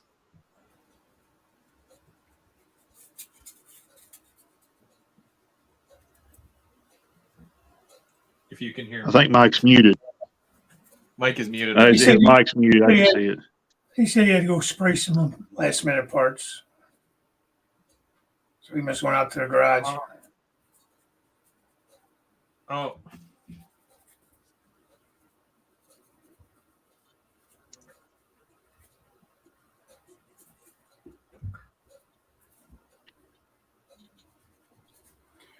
Or it's like you were saying too, though, Chris. You know,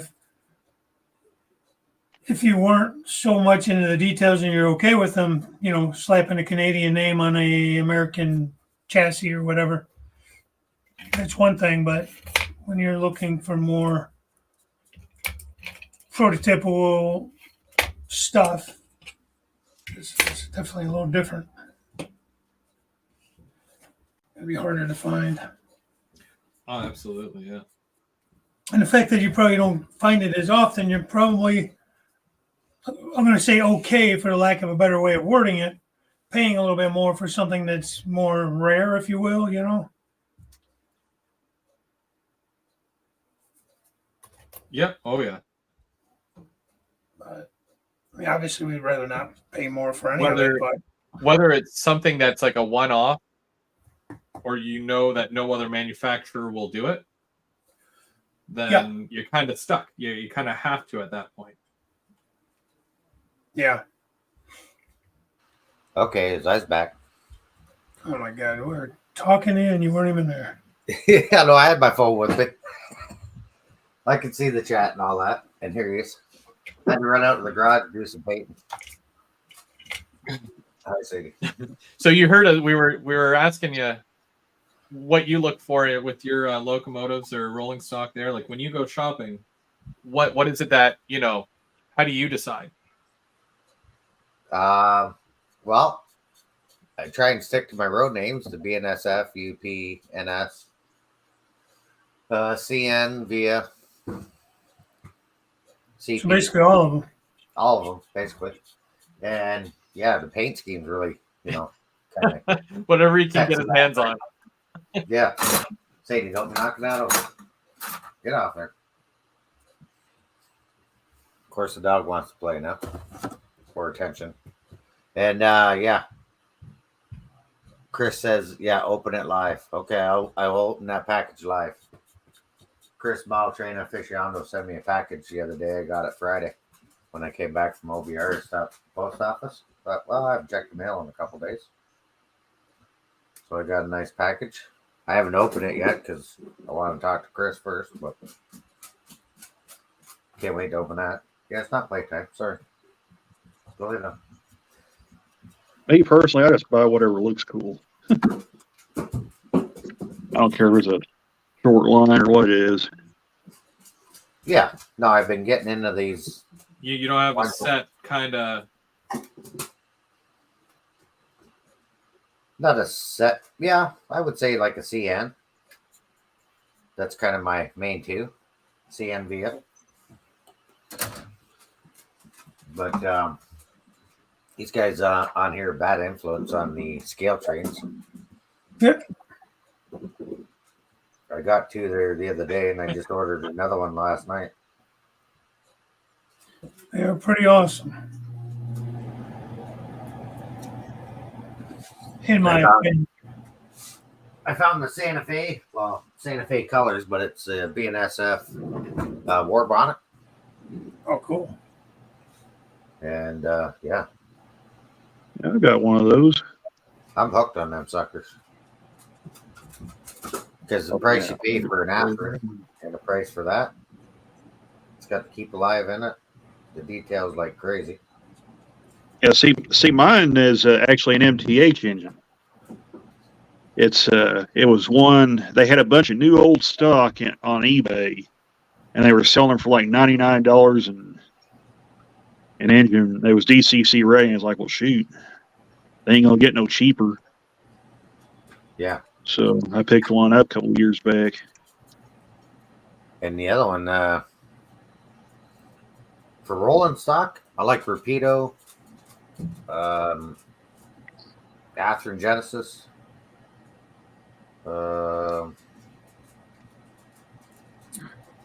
Ready to Roll, Atlas. I think a lot of them have good rolling stock. Yeah, I just bought the Atlas Cabooser the other day with your gift card. I buy a lot of the lower end stuff when it comes to freight cars for the most part, unless I catch some of these other cars on sale, like Mall Train stuff had a huge sale last month. And I got an Athearn Genesis car for like $24. Oh, So wow. I was like, well, it was like $24.90 something. It's probably closer to 25, but still, no, you can't beat that. Well, shoot, they had those Atlas GP40s for like $63 DCC ready. You got some of those Aurora Miniature TTX boxcars, didn't you, Dave and Randall? I didn't get any, no, but I got all I've got from Aurora is the SD60F. Okay, you never got the boxcars? No, I never got the box cars. They got them on the website now. Yeah, I saw that. Those look really nice. On the Saver. Is it called the Saver, Chris, or the what do they call that if you go on the OVR's website? Yeah, the Super Saver. Super Saver, yeah. They got them on there, and I was surprised to see them at for $50 $40 now, Canadian. Yeah. Oh, I might have to get me a couple more of that price. yeah, $49.99, I think. Yeah. Yeah, So don't forget, yeah. you Between can do that and the fact that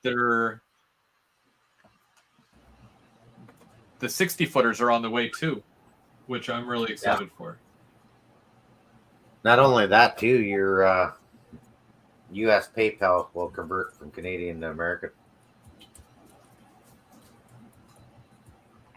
So you're even saving that much more, yeah. I'm with you there, Mike. That's gonna hurt Valentine's Day. Ah. The old GP9 with the slug. I got two of them bad boys coming. I can't wait. Yeah, I didn't get any of the Aurora boxcars. You didn't get any when you were there, Dave? Nope. Sure didn't. I was too busy buying Intermountain. Intermountain and the you got some gondolas too, didn't you? Oh, yeah. From the OVR gondolas? Yeah. Yeah, that was an awesome day. Yeah, I even got a couple from the. He had that pile. You coming back next year? Am I going next year? I'd like to. Let's see how the year plays out. We got to head down there. Might do some grinding on that one.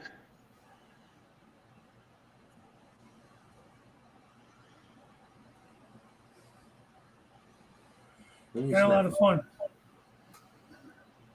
What's he going to do this year with for space? Next door again. Is it still available? Yeah.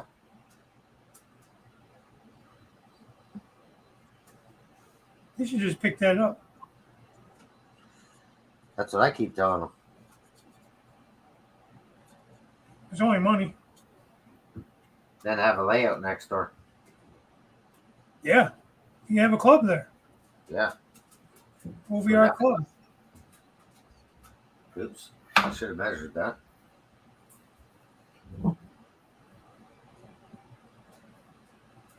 What? Let's see if that'll fit. No. You better not have a club. You're there too much now, Mike. Yeah, I know.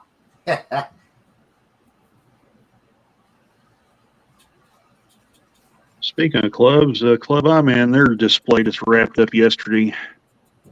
Oh yeah. Kind of stinks. I was only able to go there one time.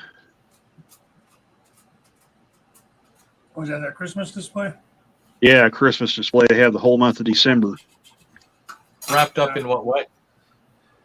It wrapped up yesterday, Chris. So yesterday was the last day because I saw a post from one of my buddies in there Right, Kyle? on There's your Facebook. question. So like They have closing down. yeah, they have 3 layouts here. They have HOS and O scale. Oh, wow. I remember that It's club. not. Well, the club's in West Plains, Missouri, but the display they've had this year and last year, and then the first year they had it, or first couple years they had it, was at the Harlan Museum at West Plains. But yeah, it's pretty good when the HO is really the main attraction there. They have the S scale and the O scale layouts are pretty good layouts, are a little, but yeah, it's a really good display. A lot of fun stuff going on there. I cut all my stuff out in the garage and the table saw and stuff. And sometimes I wish I bring it downstairs, but in the same sense, no. Make sawdust everywhere in the basement. Just do it outside, but it is kind of a pain going up and down the stairs about 20 times. Measure it, cut it, measure it again, cut it again. I know when I was building this damn thing, it was crazy. That's what we like right there. That doesn't look bad. Okay, Another roof done. put the truck back on. I go outside with a shopping list of cuts I needed to make and what I needed and what cuts I needed and try to cut as many as I could. And Mike says he just cuts and hopes for the best. I've been there, done that. Yeah. Can I make this work? It's close enough. What do you think? You're gonna be done this kit this week, or because I'm pretty close. Yeah, I don't. I'm not even doing the kid right now. I'm doing other things.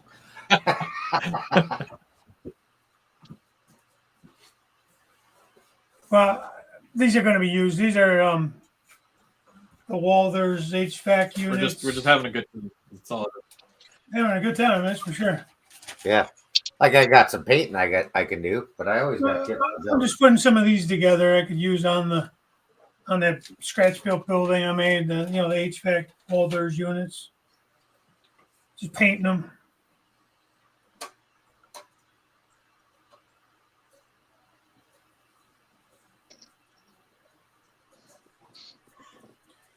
I'll be right back. Because I'm going to probably start putting this thing on the layout itself. Yeah.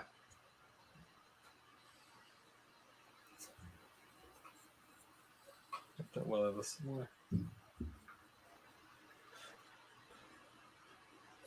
You decided on what the next kit's going to be, or did you already say that and I just didn't listen to you? I think he's going wood. Or some kind of wood kit? Yeah. I'm not 100% yet, but I know I want to do a wood kit at some point. That way, Wiggy Waggy comes up.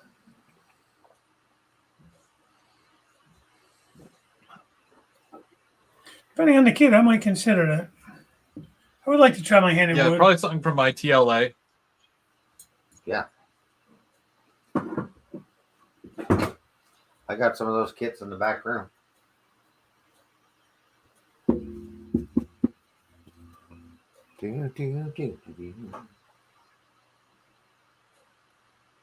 Yep, she's a beauty, Clark.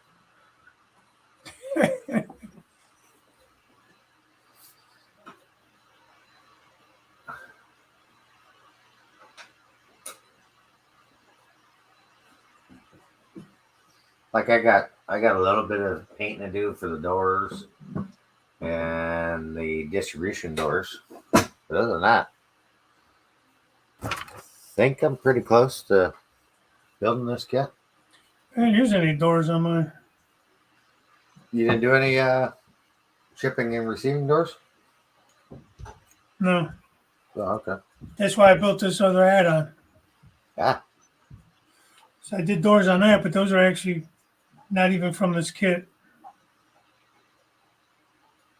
Because the way I have to have it, those doors are going to be hidden. We don't want to waste the doors by putting them on the kit. All the other doors that you do see are going to be open. Right.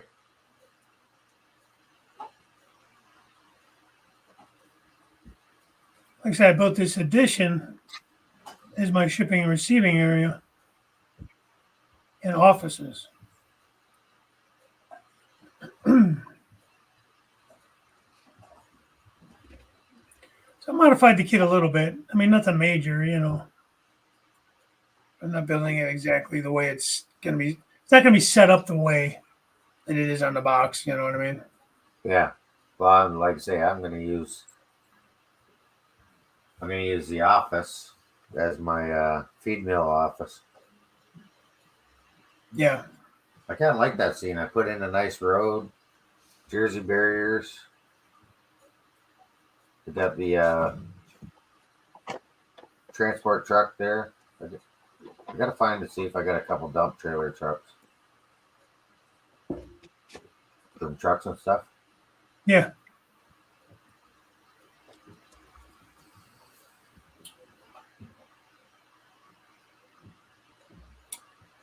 James Dundas Junction, not done yet. He must be still out, is it? Well, there's another fine example of what we were talking about with like locomotives and stuff. You know, stuff like trucks and stuff as compared to, say, Burkina, or the higher end, more Yeah. detailed, you know, car and truck manufacturers. Like, I'm fine with the quality of trucks and stuff. I wish they would do more like automobiles and stuff, even. Yeah. More of the cars and stuff, right? Yeah, because it's so expensive for the amount that you need. That's why I'm not as picky on my freight cars, because most of us use way more freight cars than we need locomotives, just like the railroad does. Right.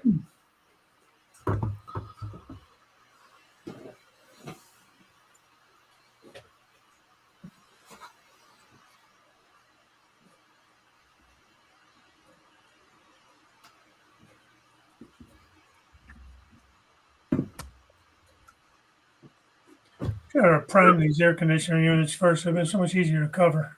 Still working Yeah. on these two events.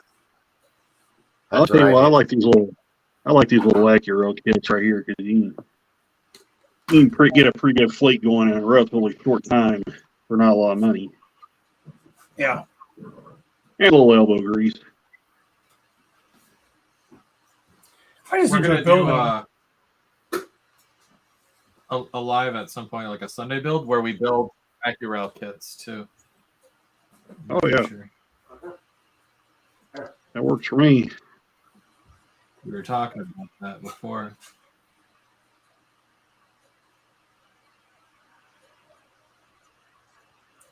I love building our hoppers. Just got to pick some up.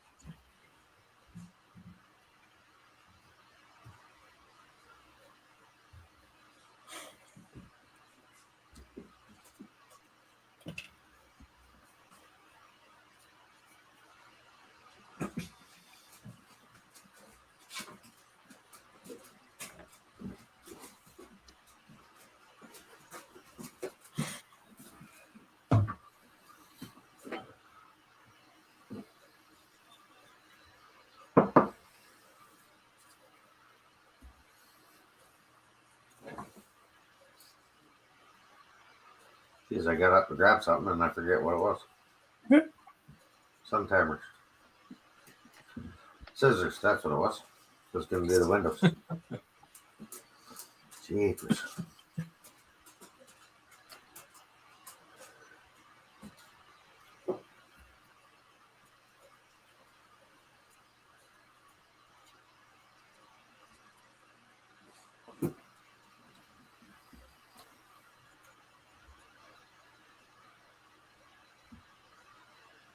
Yeah, Airlines. Yeah, that's good. That's a good idea. Yeah, Dave, that's a really good idea. It won't be that hard to do either. No.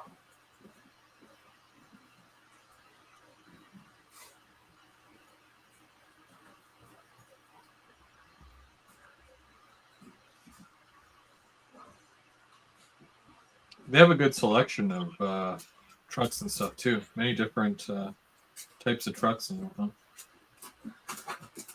Types and companies, you know.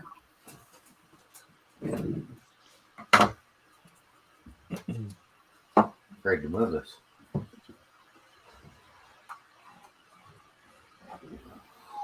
think it's a roof.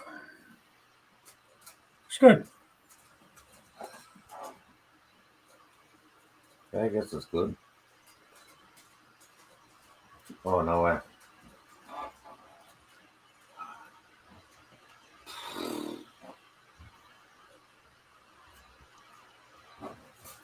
Chris, you got a place all ready to go for where this is going to go on your layout, or?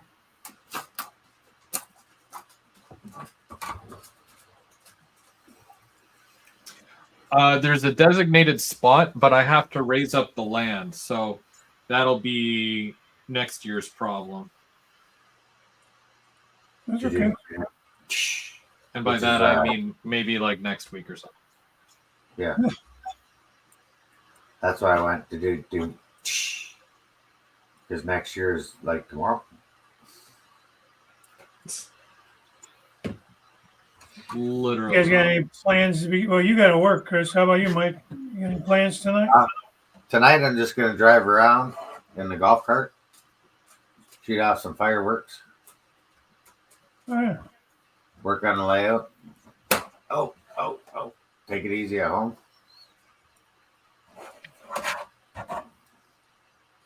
You guys One get any game. snow yet? No, it starts snowing. We got a today, little bit the other day, but it's gone now. We had some flurries earlier, but that's about it. Yeah, the snowing here this morning. Nothing staying. Nothing to write home about. No.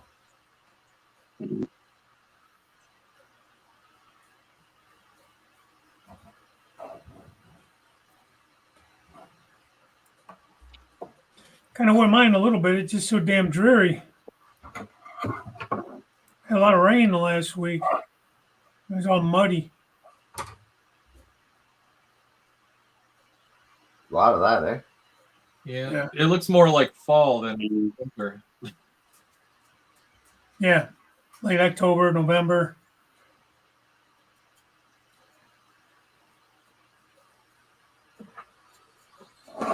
I got enough glue on this sucker to keep the Titanic afloat. I wouldn't be mad if it stayed like this right through January, but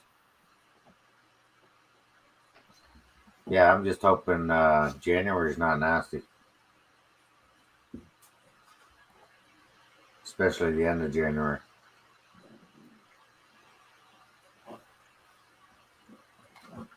yeah, it'll make that drive a little bit worse.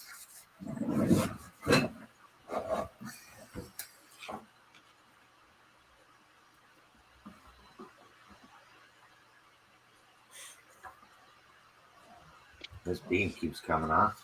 Roof beam.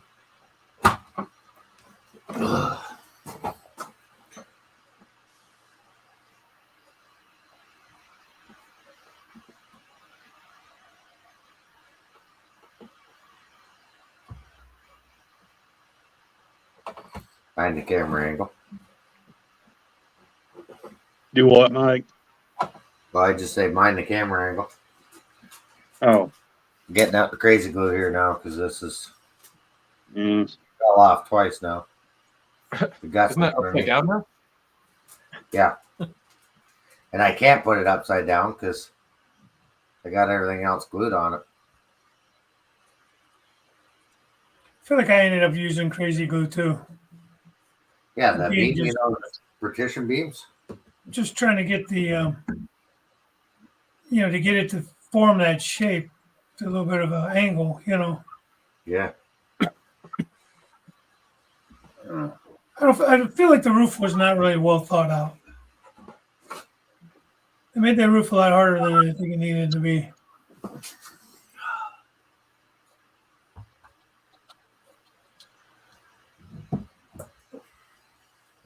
But that's just my opinion.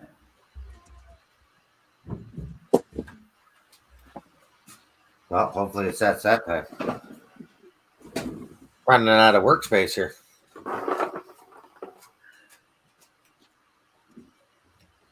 Oh, did I forget to get you one? Set. Set. Hey, Papa.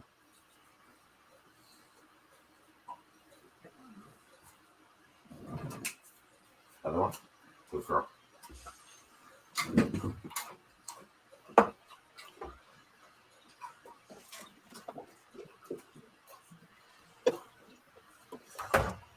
Hey, don't be knocking that over.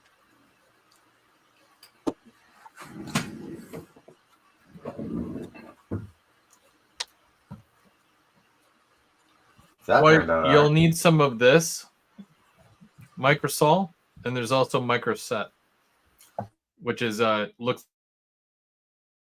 And that's for it to dry faster. The microset. I believe it makes it a little bit thinner, so it adheres to whatever surface. Because not every surface that you put a decal on is super flat, right? Right. There's also one that removes decal from the actual model as well.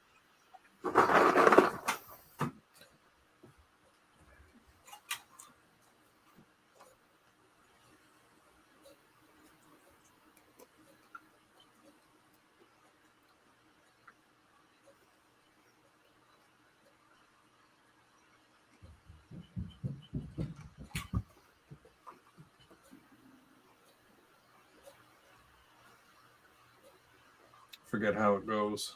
I think I just have the microsol to add the decal. I don't have the microset because I never find myself removing decals.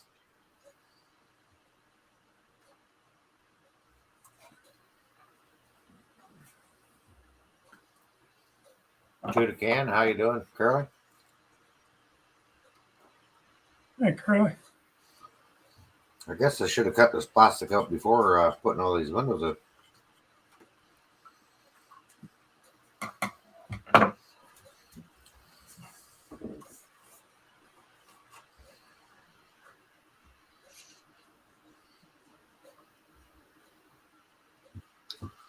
Hey, Dwight. Yeah, that's a better word to put it. Lloyd hit the nail on the head there. It softens the decal material so it conforms to all of the surfaces. Ah, Also, I hear that because a lot of people will do a dull coat before they put a decal on. I hear that it actually adheres to a shinier surface. So in some cases, if I know if I've done a dull coat on whatever it is that I'm working on, I will put a bit of a shinier, I forget what it's called. Comes in a little bottle. Anyway, I put some of that on to the area only where the decal is going to go. And then I use the, whatchamacallit, microsol to make it thin and softer to attach better. And then you can do the dull coat over it once it's dry.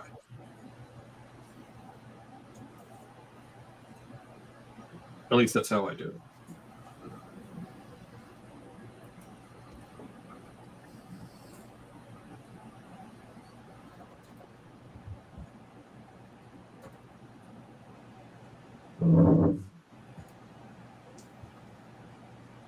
Seen where guys have actually used that future floor polish on a car before they weather it, like with oil. If you're going to use like oils,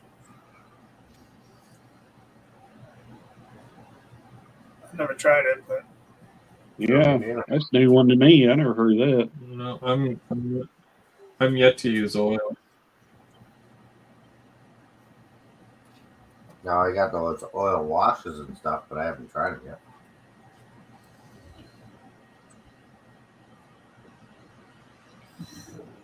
Oh, darn it. I try to stay away from stuff like that. I don't know.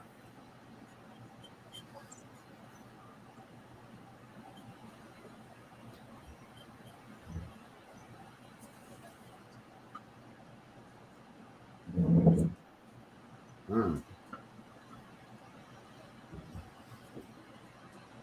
Note to self: put all the window film on before you glue all this stuff together. Yeah.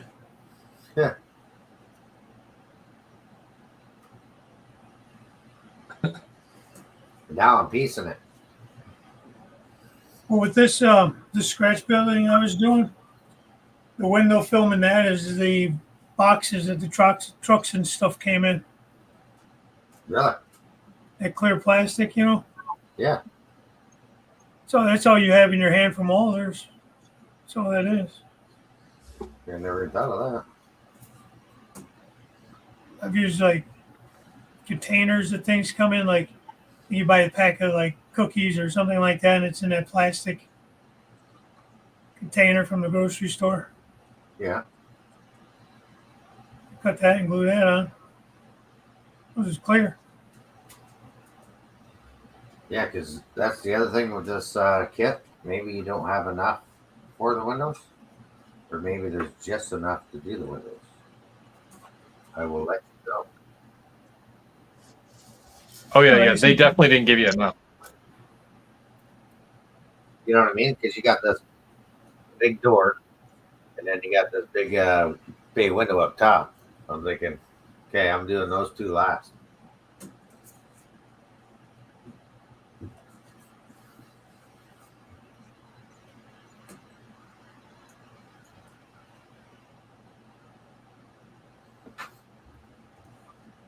Other than that, it's been a pretty good kit so far.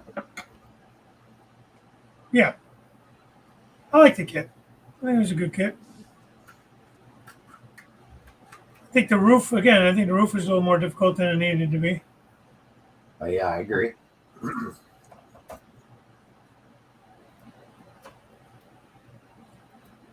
But not impossible. Just Can't believe it's taking me 2 hours to paint these stupid vents.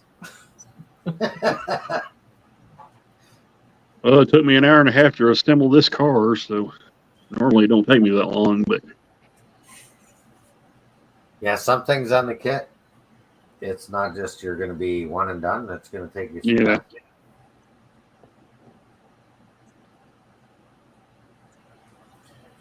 doesn't make for the best. See, Wigwag says micro sol is only for thicker decals. It will dissolve thinner decals. Yeah, but isn't there stuff you can get too for the gluing? Or am I thinking of something else? Like it has a fast reaction. It's in this spray too. Or like the sedum, you mean? Yeah. Like you know how you use the glue, but then there's this spray that like once you use it, it's That I'm like not quick. Sets up quick. Instaset or Instacure? Yeah, it's secure. That's it.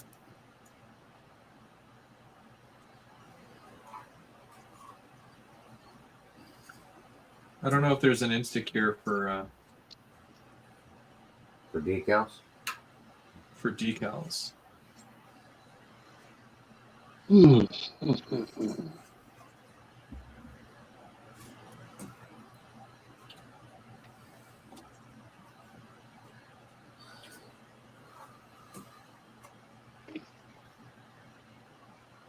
for sure. What about the door?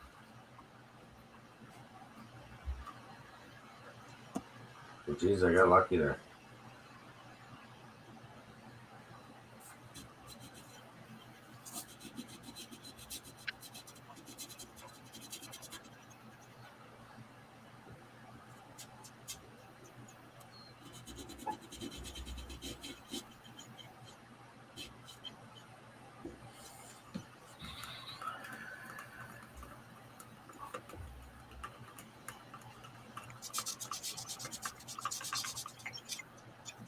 Uh-oh.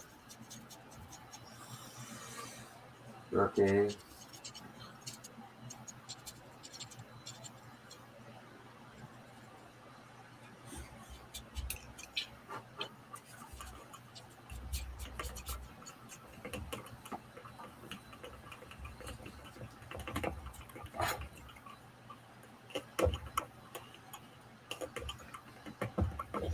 What you got going on tonight, Dave? Anything? No, we have family over for dinner tomorrow, so we'll start getting the house all set up and that. You know, wife and I think it's just gonna be her and I. So she does like a cheese and cracker thing and just stuff like that, shrimp, Oh yeah. fancy. Well, I gotta do that after the show. If we stay awake long enough, we'll watch the ball drop. If not, yeah.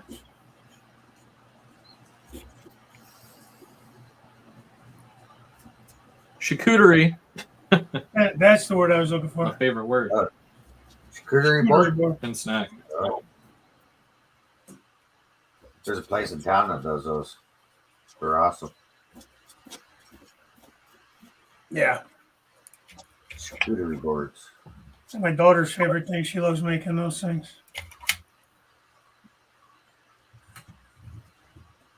It's what we had some company over, some family over for Christmas, and they had brought a charcuterie tree. Have you ever seen a charcuterie before? A tree? A tree? No. That's interesting.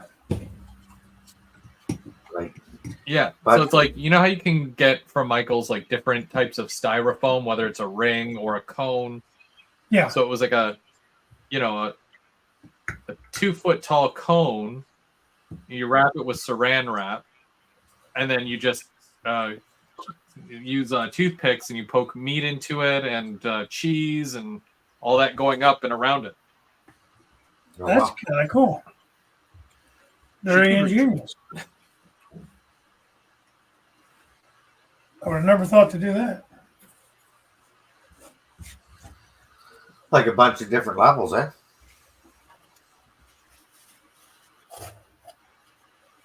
Oh, bummer. What happened? Yeah. It's charcuterie on a whole new level. No doubt.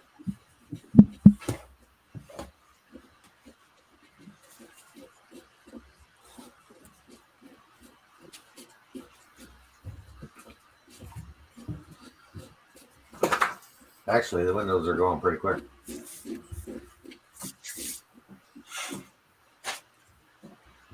I might just have enough roast beef for supper tonight. Roast beef. Whew.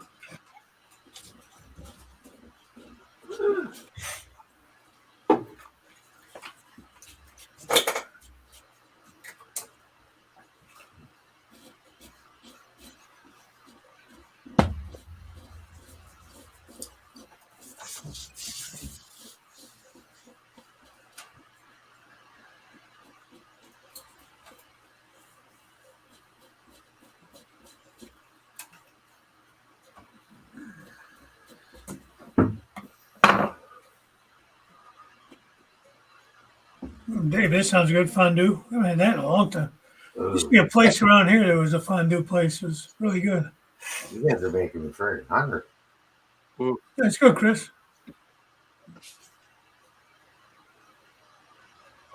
I haven't had fondue in years. Fondue.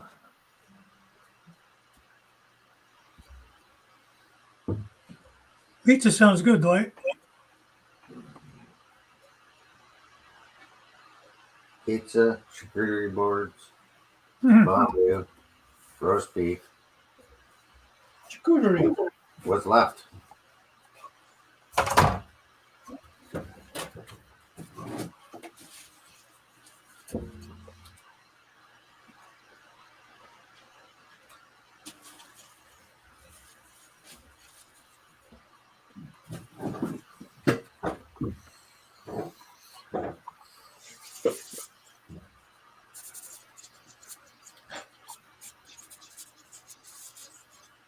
Oh, I didn't even realize it was after 1 now. It's after So we one. might have to wrap things up for the day. Yep, Time flies when you're having fun. it does. It's crazy how quick a show goes by. Yeah. Yeah. I only got 6 more windows to go.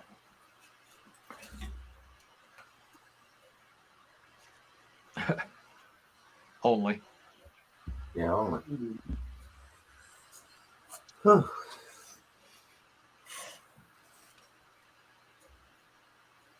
What if you leave a couple out? Does it look like the broken windows? You could do that. Depends, how you want your building to look. If it's, James got a hot date tomorrow. oh, where you two going? Not me. He asked me to do the show tomorrow because he got plans or something.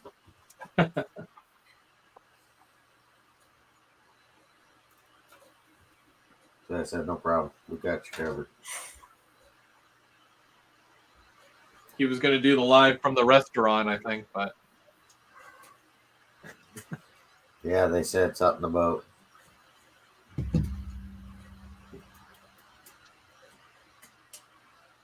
copyright or something. Well, you're putting a couple on that building, huh? Yeah. Are you putting those on oh that no, building? I just sat them there for now, just because Oh. I had. So I painted them, and no, No, nice. no, I just sat them here for now. Just wanted to see how it'll look, because the other roof is painted the exact same way. So Yeah. What you got there, Randall? You're yeah, trying to be just did different. them, like I that's did an it engine. tone green. So That's like, that GP40 I was telling you about that I got on sale at Mall Train Stuff. Well, that's the last one. month. That's like what Sparky had on his giveaway. Yeah. I think that's the exact same engine. Operation Lifesaver. Yeah. What is that, gold? Yeah. Yeah. The old Jesse? Well, it's a 50th anniversary Operation Lifesaver engine. So, only I think the one Sparky giveaway had sound it. This one only has is a DCC ready engine. So Who makes that? Atlas? Atlas. Atlas got some good locomotives too. Yeah, they Oh do. yeah, they got really good engines. Especially Some, if you want to some get of in their a freight full. cars are a little more hit and miss, but I like their locomotives a lot. I mean, I never had any Bowsers until I got that Elco 30. Well, Yeah, I that's did- what Atlas, Bowser, companies like that, they make a lot of the older stuff, like the 4-axle, older locomotives. They're, diesels and that. Yeah, I never owned a Bowser engine until I got the M630 and the SD30C Eco. Nice. So those, and right now those are still my only 2 Bowser engines. who ended up winning? On Model Train Do we know who ended Aficionado, up winning Sparky thing? Yeah, Caboose 121. Trying to think who else. No, I didn't get to watch any of Sparky's live Christmas. There was a few.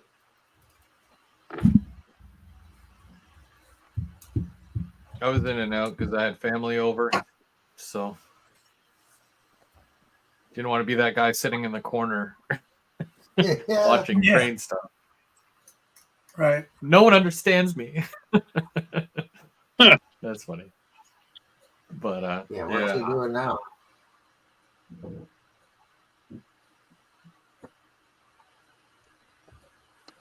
The one thing about these Atlas engines I really don't like about it is that they got these Accumate couplers on them.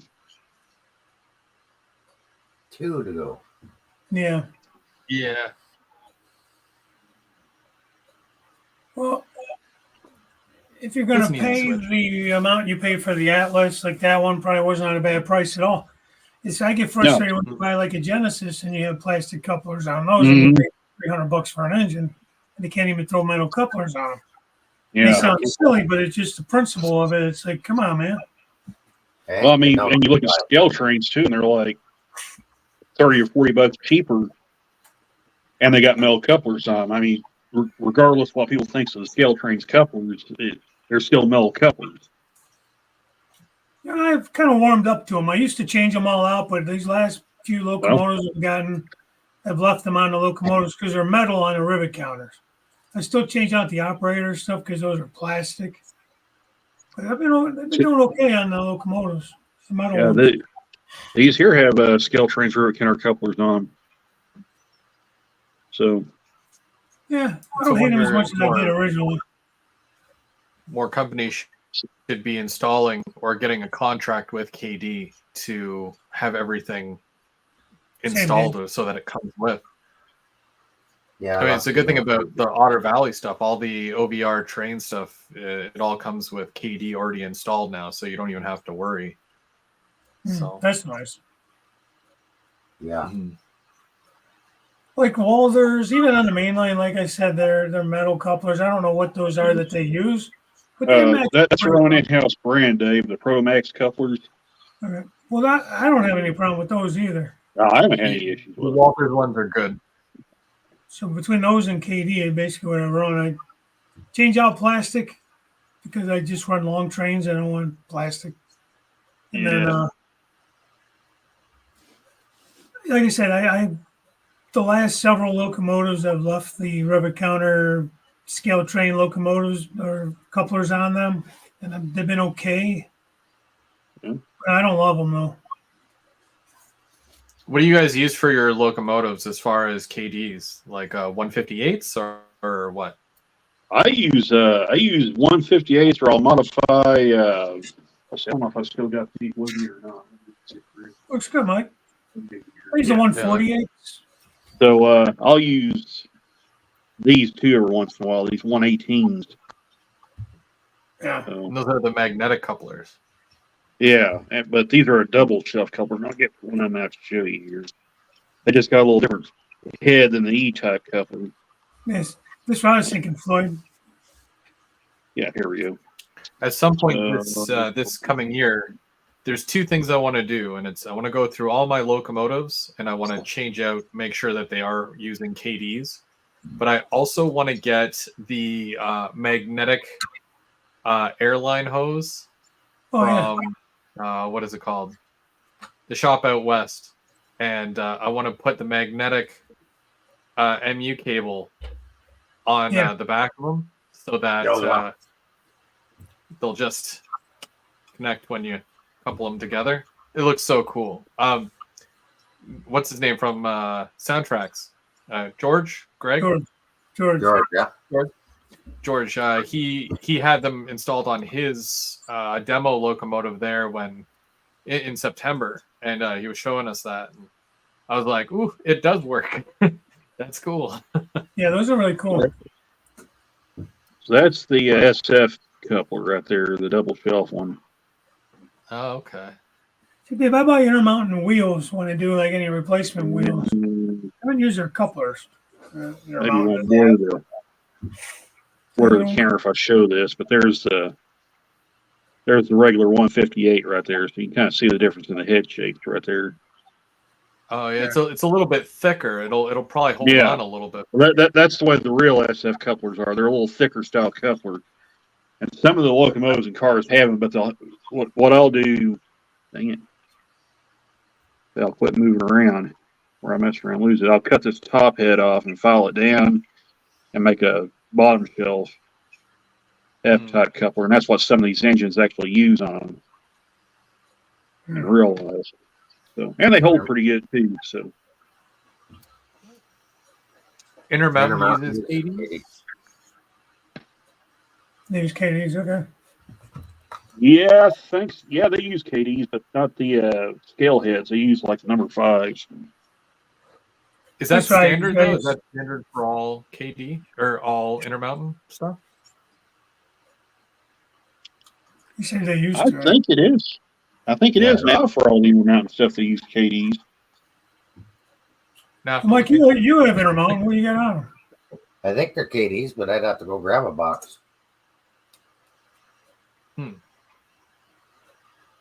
that's what I switch all mine out to KD 158s, like my locomotives and stuff. Yeah, I started out in the beginning with 148s, which are basically number 5s with the Yeah. whisker coupler or whisker ends. So the heads are not scale heads; they're little chunkier heads on them. A Yeah. little more forgiving. So I was doing everything I could in the beginning because I didn't know how good my track work was going to be. So I was trying to give myself every advantage I could. I wish I'd have went with the 158s because they're more of a scale head, Yeah. I'm not well, changing. that's what I them was all. doing with a lot of the Athearn Go cars because their coupler is weird. So there's a swiveling coupler, but then there's also a normal coupler attached to it, so it gives you extra turn, extra curve. Kind of like So on their Autorex. Yeah, and I switched out all the extended coupler, like the actual coupler piece itself, for the number 5s, and then I had zero coupling issues, especially when you're going up and down grades. You hit the top of that grade to flat. If it's not smooth enough, you'll uncouple because it's not big enough, and you need something that's a little bit taller. Yeah, that's also why I use these too, because they hold a whole lot better because they function like a real shelf coupler does. So as the train's going up and down grades and the couplers are going like that, they're not as bad to come uncoupled because these little appendages catch and hold the train together. How many do you get in there? How many sets? That is a 25 pack. You can get them all the way up to a 50 pack. Okay. What does something like that run you? I don't know what they are now. When I got these were like close to $50 for a set of 25. Well, it's So, 25 pairs. You get 50 in there. yeah, so it's like see, 50 divided by 25. That'd be like $2 a pair. I mean, That's not bad. so I can look right quick to see how much they are now because I haven't bought any in a long time.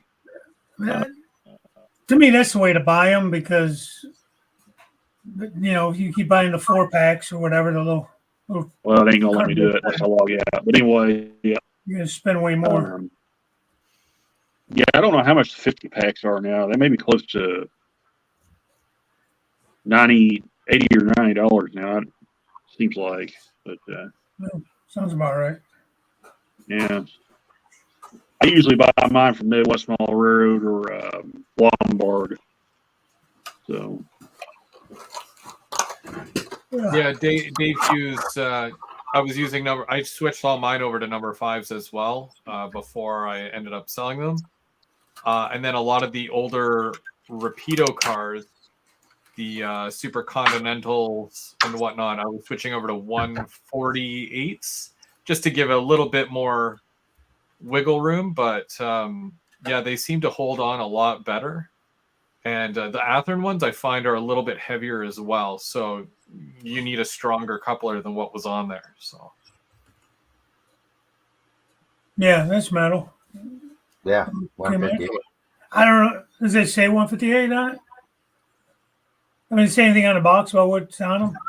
Not sure if it does, but I could tell just by look how long they're. Yeah. That's a I heavy can tell car. you right now if Intermountain does have KD couplers. That's a beauty. That's a nice car, man. I don't think I got Yeah, the those are Domino's good sugar one. Damn it. Yeah, I Sure. got that. I think I got that one when we went to the show. Yeah. That's a nice car. I picked up 6 of them damn things. And,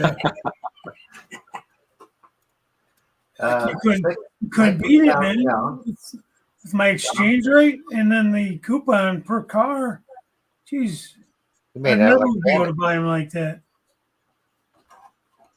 yeah. I was gonna buy an EJ&E Intermountain. You had me almost talked into it. I ended up buying a couple extra of those cars with the coupon code, and I said, nah, You almost could have, eh? almost. Yeah, it doesn't I say could have anywhere. still bought it. I just had to just. I finally decided to control myself for a second. It's hard to do when you go I there, was getting stupid, man. I was getting real stupid that day. especially when you go, oh, you can do like multiple purchases or one purchase with all these cards. Okay, Yeah. okay, go get me 4 more cards. Exactly. Because I thought it was 20 off of just the order one time. Yeah, And they me were too. letting you use it over and over. I'm like, holy crap. Okay, That's no what I locomotive today. Of course, I could have used the 20 on the locomotive too.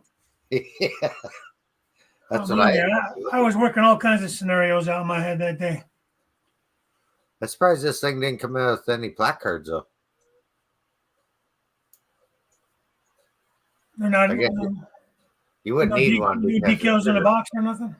No.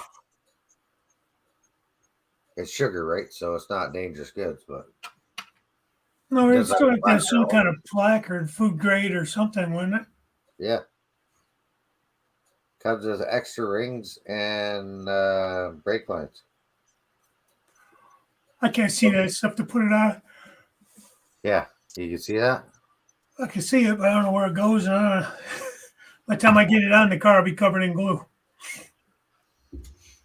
I was trying to check the description of the Intermountain Locos there, and it doesn't say anything about what coupler's on it.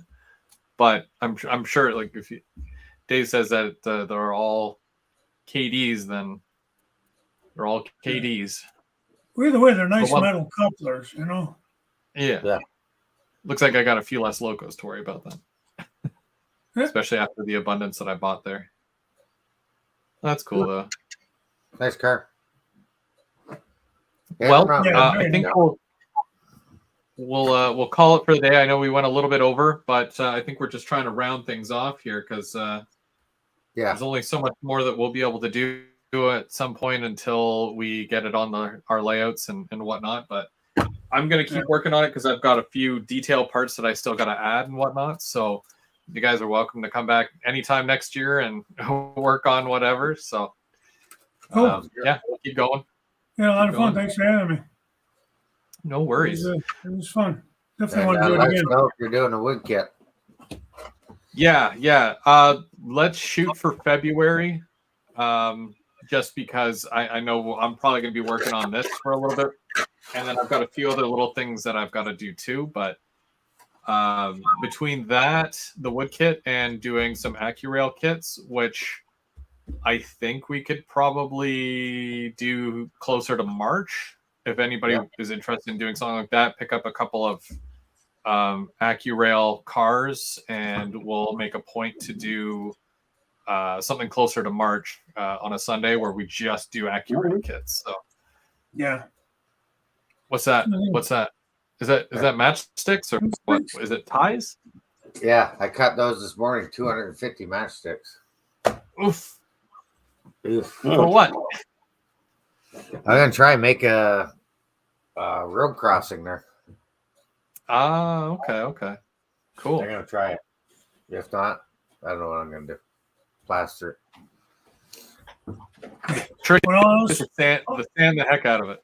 when all else fails, use plaster. Yeah. Mm-hmm. All right, guys. folks. Well, thanks again for coming up, and thank you everybody at home for watching. Mike, you've got your live tomorrow night, and Monday. Dave, your Thursday morning. Yep. 9 Randall, a.m. do you have any other videos coming up or any lives you're planning on doing? Right now, as it stands right now, I'm probably done for till after New Year's, but we'll see what happens. Next year. Right Yeah. on. Anybody else have anything to plug? Anything? Yeah, Dave, don't wash that cup in the dishwasher. Same with you, Chris. You got to hand wash that. Oh, well, you Yeah. know what? Good thing I don't have a dishwasher. Okay. Because I think the heat gets it too hot and it peels it off or it fades it out. Oh no. Yeah, just letting you know. Don't throw it through the dishwasher. Did you find out the hard way? Nope. The boss upstairs said don't put that in the dishwasher. Ah. So I said, okay. Did she put the Save her decals that on way. those? Did she do that? Yeah, I got her Cricut machine there for Christmas. Oh, nice. Here's my That's cool. coffee cup. That's an Oh, actual good. coffee Now I got to get one of those. Hmm. One of those coffee cups. Are you selling those or is she making those? I gotta probably sell them. I mean, it's not like on a Teespring or something like that. You're selling them yourself. Yeah, I'll sell them myself. All right, well, get with me. Let me know what you want for one. Or use Add them it as to the collection. giveaways or whatever. Whatever. He's a great Whatever. salesman. Yeah, whatever. John Garvin said, "Have a happy New Year." Yeah, Hug- happy New hug Year. me. to Happy everybody. New Year, everyone. Yeah, Happy New Year, guys. Yeah, happy New Year to all you guys. Be safe out there. We'll see you guys next year, probably. Yeah, absolutely. Have a Till good one. then, keep it All up. right, Hey, guys. Tracks.